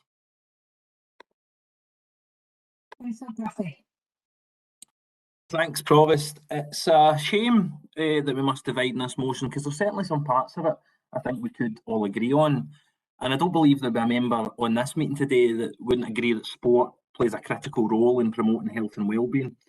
But it's inaccurate to describe all the pitches across the Motherwell area and it touch on across North Lanarkshire is not fit for use, as Councillor Kelly outlined. And we should welcome the fact that here in North Lanarkshire, our pitches are open and not padlocked shut like numerous pitches across Glasgow City Council are, with the SNP administration there at the last council meeting citing a funding gap for their continued closure.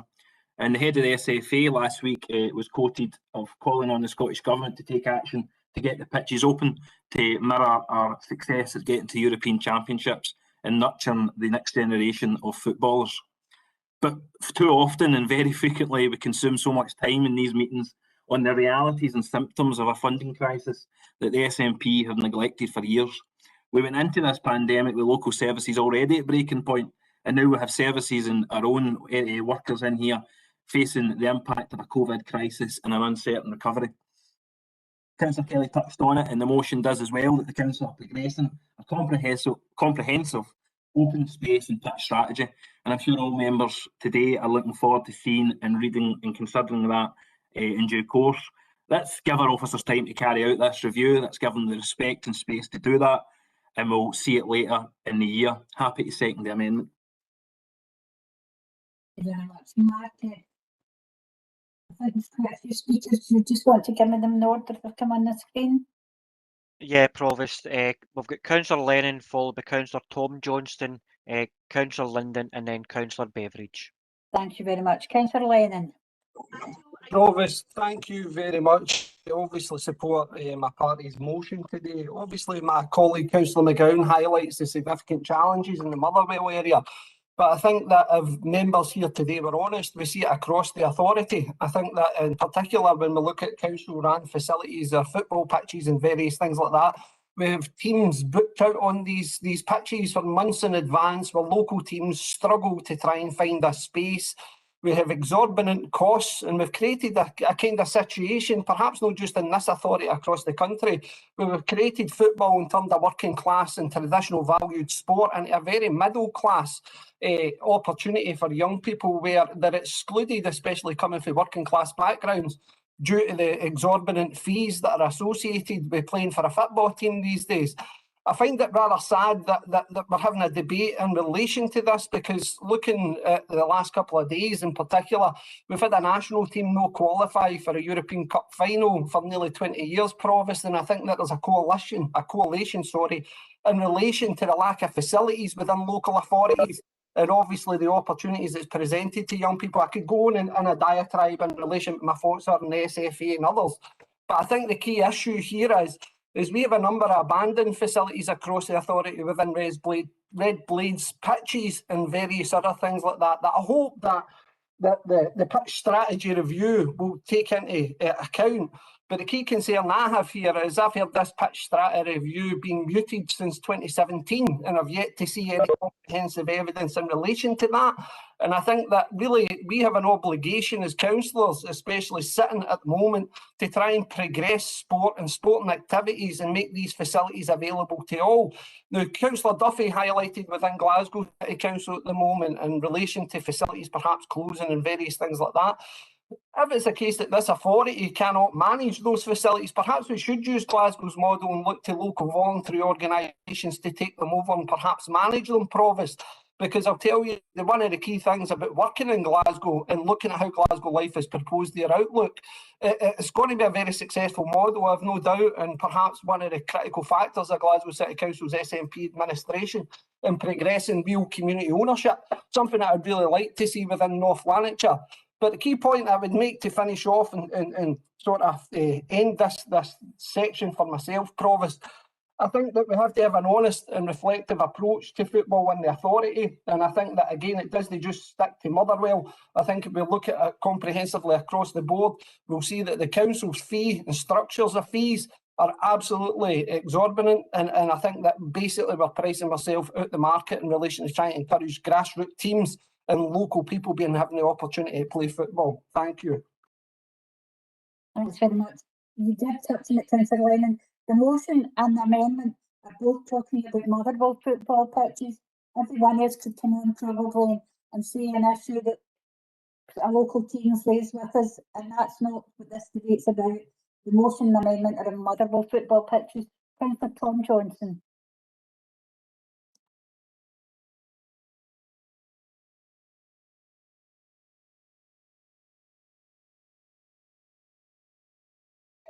Hello? Yes, I can hear you. Yes, thank you, Provost. I noticed that Councillor Paul Kelly was talking about the Summer of Fun coming up, and I would just gently point out that the Summer of Fun as planned is £1 million, which is coming in to the Council from the Scottish Government, which is going to be added to the current Club 365, roughly £1 million. Club 365 is 27% funded by the Scottish Government. So when we add the second million, which comes from the Scottish Government, that's 50%. So it's 64% of the funding for the Summer of Fun comes from the Scottish Government. Just remember that. Thank you.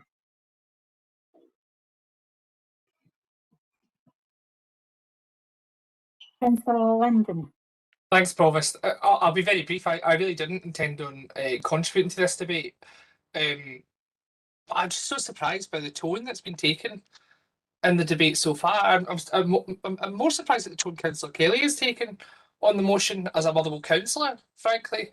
in not recognising that Councillor McGowan brings forward a motion, albeit with a Motherwell focus. And I must say, Provost, that with respect, I disagree with you in terms of the direction of the motion. Motherwell is clearly the focus, but there is clearly a paragraph that refers to the pitch strategy across the authority. So I think it's absolutely fair to refer to pitches across the board. But to have taken the tone that's been taken when Councillor McGowan is simply trying to articulate the views that she has heard from service users, local people who have come into her and who she's engaged with, and trying to improve a situation that she sees in her own community, to have another councillor from the same community attack that, I think is really, really disappointing. And I think it does us all a disservice.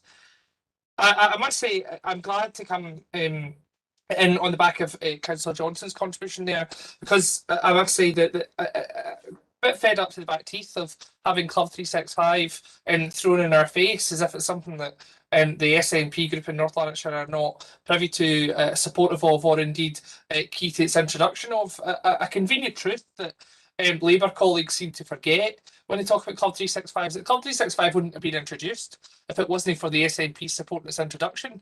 Because unfortunately on that occasion at that committee, your Tory colleagues didn't support the proposition. So Club 365 wouldn't be in existence if it wasn't for the SNP backing it in North Lanarkshire. And not only does it enjoy generous Scottish Government funding, Councillor Johnson's absolutely right. This one-of-a-kind, council leading programme that is coming in the summer is fully funded by the Scottish Government, which I noticed Councillor Kelly conveniently forgot to mention, to the tune of, and I hate to disagree with Councillor Johnson, to the tune of £1.2 million, an extra 200,000 there. So it's actually £1.2 million of direct investment from the Scottish Government into North Lanarkshire, and you'd be forgiven for missing the mention of it, because Councillor Kelly conveniently forgot to mention. I'm surprised to hear both Councillor Kelly and Councillor Duffy talking about other local authorities, mentioning Glasgow, for example.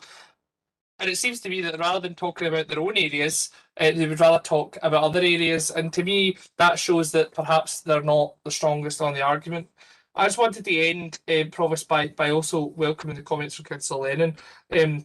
I think that he's absolutely right on the pitch strategy and looking at a holistic view, not just the work the council are doing, but also the opportunities for community empowerment and community engagement to take over in these facilities if they're not something local authority could support. So I am, to conclude, Provost, I want to say again, I'm surprised at the tone of the debate. I'm disappointed. I think it is a motion which has been lodged in good faith by a local member, trying to address the views of local community.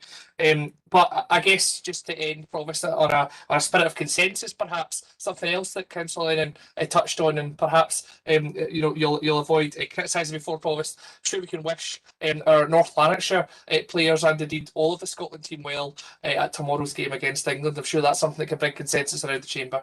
Thanks. I'm sure it can. Councillor Beveridge. Thanks, Provost. I find myself agreeing with Councillor London.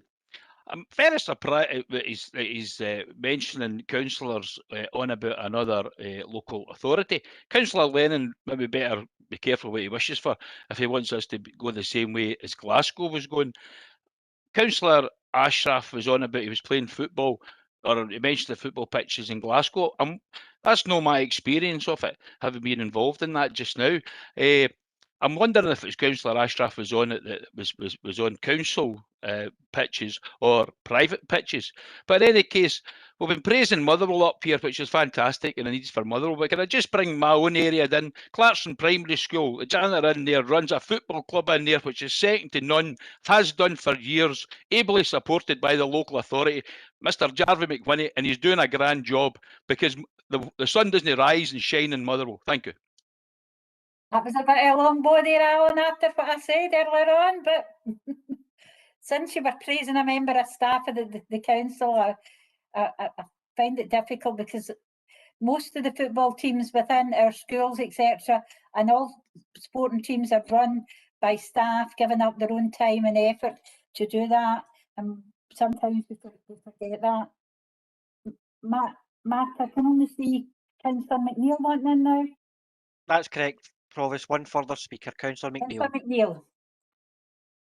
Thanks, Provost. Provost, I'm not going to add much to the debate. I very much welcome that Councillor Johnson and London have said it's 1 million or 1.2 million, whichever it is. It's welcome anyway. investment in North Lanarkshire. However, it's just a shame that they've cut over £200 million from North Lanarkshire, and perhaps if they hadn't, we would have world-class facilities in North Lanarkshire, rather than every year having to cut to make up for SNP austerity. I think Councillor Damasio is the only one that's come in since Councillor McNeill. Councillor Damasio. Thanks very much. There are no other speakers. Councillor Paul Kelly to sum up. Thank you, Provost. And I think, again, just wanted to say, we've got fantastic clubs in Motherwell, we've got fantastic clubs across North Lanarkshire, and I know North Lanarkshire Council is absolutely 100% committed to working with all these clubs, to do everything we can to support them, to make sure that everybody has the opportunity over the summer, especially for the Euros, etc., to enjoy the facilities. And with the money we have, we are committed, and we have done, as I've already said, built fantastic facilities for the community to use. All I'm saying with Councillor McGowan is she should be honest with local football teams. She should be saying to them, look, the council is very aspirational. With the money it's got, it's doing everything it can, but my government has cut over £300 million from your council. So my government is partly responsible for why we can't invest the way we would like to invest in every single football park that we have and every single service we have, because my government doesn't value councils. As the Accounts Commission and Audit Scotland have been very, very clear, independent bodies have shown us how much the SNP don't value councils. So I'm just asking Councillor McGowan, just slot that into the conversation you're having with local football teams, just so you're being honest and they understand what's going on.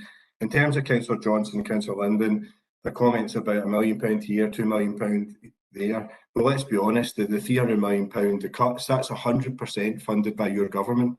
That's their big contribution to our council, which makes it very difficult for us to deliver the services we want to deliver. And it's something that people in North Lanarkshire don't deserve. What they deserve is fair funding for local government and the council. I don't think we should look at other local authorities, because there's no doubt at all North Lanarkshire is leading the way in terms of what we are doing with our pitch strategy, our strategy and plans for the community, and our plans for our towns. We have the most ambitious plans of any council, and we're using our money and capital very wisely to do it, despite the Scottish Government cuts. So I just want to end, Provost, by saying we're absolutely committed to working with all clubs, doing everything we can to support our football teams and pitches in North Lanarkshire, and to give our young people, through the fantastic programme the council is delivering through its groundbreaking Club 365, created by this Labour administration, the opportunity to have a fantastic summer. And last, I suppose, the consensus, yes, Jordan, I think we're all together on the aspect of hoping that Scotland and the North Lanarkshire players do brilliant over the coming days in the Euros. Thank you, Provost.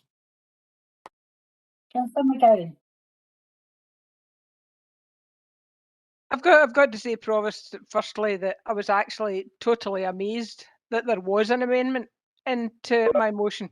I've been working with the football teams and been completely honest with them, and the main thrust of my motion was that I wanted a report. The council, Paul is talking as if, I'm wanting to spend money on the pitches, but the council had never thought of that. The council had already said, Heather Liddell had already told me that there was going to be an open space and pitch review. She'd already told me that. And all I asked for in my motion was a report on that. A report at the next committee cycle. I don't think Paul read my motion properly. And then Paul went on to talk about, I don't know why there's division, because, I've no quibble with Councillor Kelly and Councillor Duffy's amendment. I'm delighted the grass pitches are being kept open during the summer. I'm delighted that there was major investment in our ladies' pitch. I'm delighted that the council is undertaking an open pitch and strategy review. I have nothing to quibble with in that. All I ask for is that this review is done as quickly as possible and that we get a report so that teams can see how North Lanarkshire is moving forward. And then I think Paul went right off the subject. He talked about the NHS. I mean, it's nothing to do with the motion. And also, Provost, I've got to say that there was a line in my motion about other pitches in North Lanarkshire. There was a line, council laments the fact that this situation seems to be echoed in most areas of North Lanarkshire. So I think it was okay for Councillor Lennon to talk about other pitches in North Lanarkshire. But, I don't think there should be any division in this, and I'm disappointed that there seems to be division over nothing. It just seems to be a chance for Councillor Kelly to talk about the budget again, and I talk about money and talk about funding from the Scottish Government. Now, the Scottish Government is going to build up to 100 million for sport. They've said that over the, and I'm sure North Lanarkshire will get some of that funding, and they'll be able to apply for some of the funding. I'll have a look into that and see how that can be accessed. But you know, they're saying, the Scottish Government are saying, we're putting 100 million into sport. So I'm sure that, or some of that, will be able to be spent on football pitches. But I'm just disappointed. I mean, I don't think there should be any division in this. Surely all political parties and none want our boys and girls to have usable, pleasant facilities in which to play and train for football at a reasonable price. I don't think this should be a political football. Politics should be kicked into touch, and we should work as a team in this. I think it's dead simple.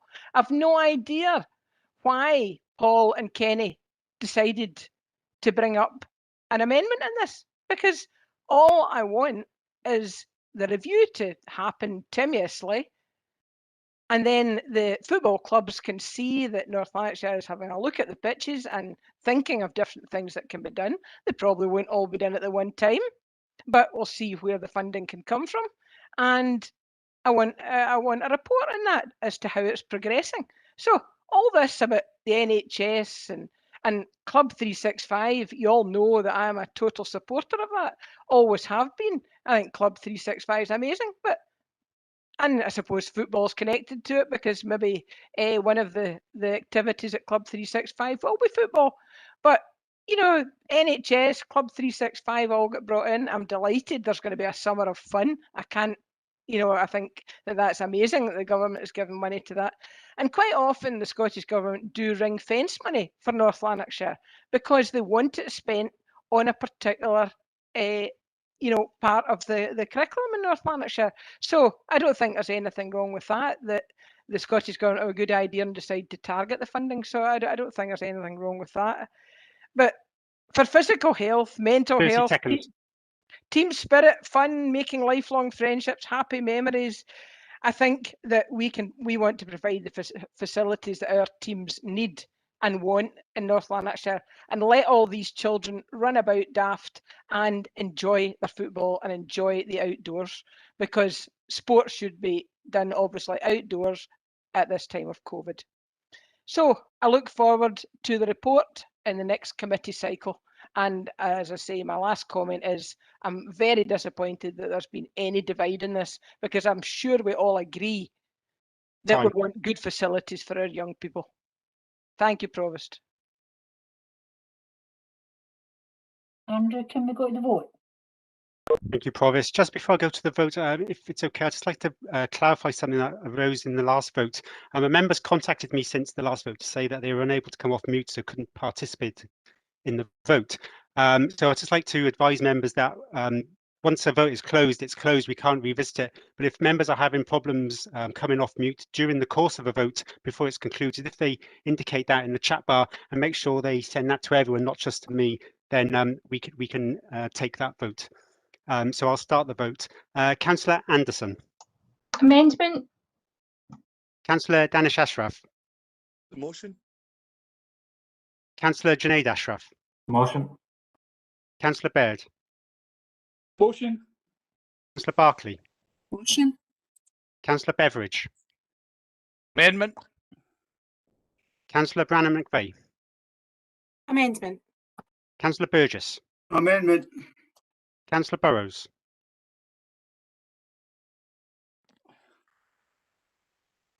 Amendment. Councillor Cameron. Amendment. Councillor Campbell. Amendment. Councillor Carragher. Motion. Councillor Carson. Amendment. Councillor Castles. Amendment. Councillor Michael Coyle. Motion, Andrew. It was me that tried to contact you because I did vote for Willie Goldie's amendment, but I wasn't registered. Thank you. Councillor Cullen. Amendment. Councillor Curran. Amendment. Councillor Damasio. Motion. Councillor Doherty. Amendment. Councillor Doolan. Motion.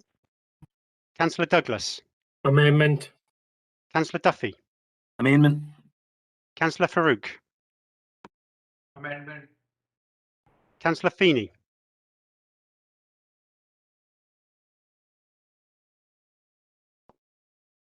Councillor Feeney? No. Councillor Fisher? Amendment. Councillor Fotheringham?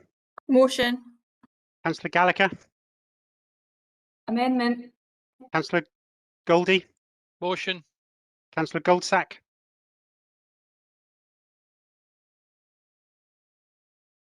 Amendment. Councillor Gourley? Amendment. Councillor Graham? Amendment. Councillor Hogg? I've got a quandary here because I agree with the sentiment of both the motion and the amendment. And I believe we should never be playing politics with sport. And we've done that, so I'm abstaining. The vote. Thank you. Councillor Hume? Motion. Councillor Catherine Johnson? Andrew, could I say that Councillor Tom Johnson is sitting beside me? His connectivity's gone down. So I'll give you my vote first, okay? Okay, thank you. Motion. And Councillor Tom Johnson? Motion. Thank you. Councillor Jones? Amendment. Councillor Paul Kelly? Amendment. Councillor Peter Kelly? Councillor Peter Kelly? No. Councillor Kerr? Motion. Councillor Larson? Motion. Councillor Lennon? Motion. Councillor Linden? Motion. Councillor Logue? Amendment. Councillor Loughran? Amendment. Councillor McGregor? Motion. Councillor McGowan? Motion. Councillor Masterton? Motion. Councillor McCulloch? Amendment. Councillor McLaren? Amendment. Councillor McManus? Motion. Councillor McNally? Amendment. Councillor McNeil? Amendment. Councillor McPake? Amendment. Councillor McVeigh? Amendment. Councillor Mooney? Amendment. Councillor Pettigrew? Motion. Councillor Quigley? Amendment. Councillor Reddin? Amendment. Councillor Rorty? Amendment. Councillor Shevlin? Amendment. Councillor Shields? Amendment. Councillor Stephen? Motion. Councillor Stevenson? Amendment. Councillor Stocks? Motion. Councillor Stubbs? Motion. Councillor Alan Valentine?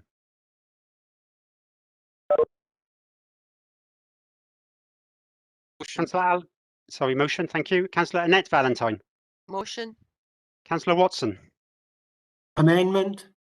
Councillor Weir?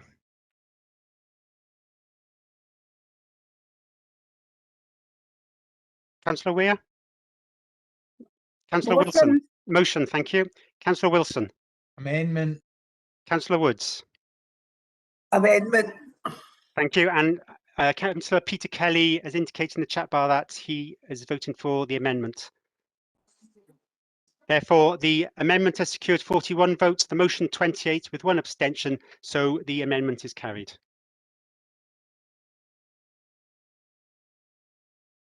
Thank you very much, Andrew. Agenda item 12 is a notice of motion from Councillor Linden, seconded by Councillor Goldie. There is no amendment indicated to your motion. Do you wish to speak? Yes, please, Provost. Apologies. At this stage, I recognise I'm the only thing between the sunshine and members, so I'll keep it brief. Thank you, Provost. What we have learned through the most dreadful of pandemics, that is COVID, is that when we need to, society is able to come together to take radical action for the common good. And as we head into the recovery from COVID, we must keep that spirit alive to build a sustainable recovery. Today, members have come together around this motion, a motion which recognises the important Edinburgh Biodiversity Declaration, which is intended to set out the aspirations and commitments of the Scottish Government, Edinburgh process partners and the wider subnational constituency of the Convention on Biological Diversity and delivering for nature over the coming decade. Colleagues, the declaration calls for greater prominence to be given to action at the local level and recognises the role of all levels of government and society in working more effectively together over the next decade. Indeed, the declaration calls on national governments as parties to the UN Convention on Biodiversity to adopt an ambitious post-2020 global biodiversity framework with bold actions to halt biodiversity loss. It also calls for greater prominence to be given to action at the local level and recognises the role of all levels of government, including our own, in society in working more effectively together over the next decade. The participation of subnational governments, cities and local authorities like North Lanarkshire from across the world is being sought actively inside the Edinburgh Declaration, and we can play our part. Today, colleagues, by coming together, we're signing a global declaration that helps to advance and further our existing biodiversity work within North Lanarkshire through providing opportunities for knowledge exchange and sharing best practice across the different levels of government. So I'd like to end by paying tribute and thanking the officers of the Council who continue to play their part on a day-to-day basis operationally to help deliver on our biodiversity agenda, and hope that with members' agreement today, we will sign the Edinburgh Declaration and signal that North Lanarkshire will play its part in this local, national and global campaign. Thank you, Provost. Councillor Goldie. I'll speak very briefly, Provost. Thanks. I won't add much to comments made by Councillor London. North Lanarkshire Council is an area rich in diverse natural environments. In the past and currently, this council has been forward-thinking its use of our green space, and these areas will be vitally important delivering for nature over the coming decade. Applying to be a signatory would demonstrate North Lanarkshire's commitment to biodiversity protection and acknowledge the role that local authorities and communities have in protecting their natural environment. So just thanks to everyone for supporting this proposal. Thank you. Thank you. Agenda item 11 is questions received in terms of Standing Order 50. One question has been received and the response to the question has been circulated to members in advance of the meeting. Before I close the meeting today, many of you may have already heard that Irene Lamont is taking early retirement. I need to emphasise from the council. Due to holidays, she finishes up on the 2nd of July. Irene's worked for the council for just over 40 years. I was speaking to her the other week there about it. She told me she started when she was 5, so she's only really 45. But, you know, she's gave great service to the council. I've known Irene and worked with Irene for over 20 years. And sometimes we've had ups and downs like we all do with every officer, but she's always been reliable, helpful, and the backbone to some of the members in here over these years. I know other members on here have worked for longer than myself. So on behalf of all the elected members at this meeting, Irene, can we wish you a happy early retirement. I hope that you'll get to do lots and lots of nice things with your family over the next few years and enjoy your retirement. And I'm sure we'll all see you at some time. So a big thank you, Irene.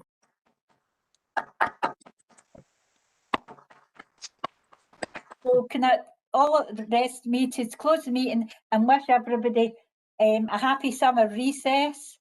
A few weeks we'll all be back round digitally again, and hopefully by that time some of the restrictions will be starting to lift, and over the few months after that we'll be able to have some reports on how we can start getting back to meeting each other face to face. So again, thanks very much for everybody for their attendance.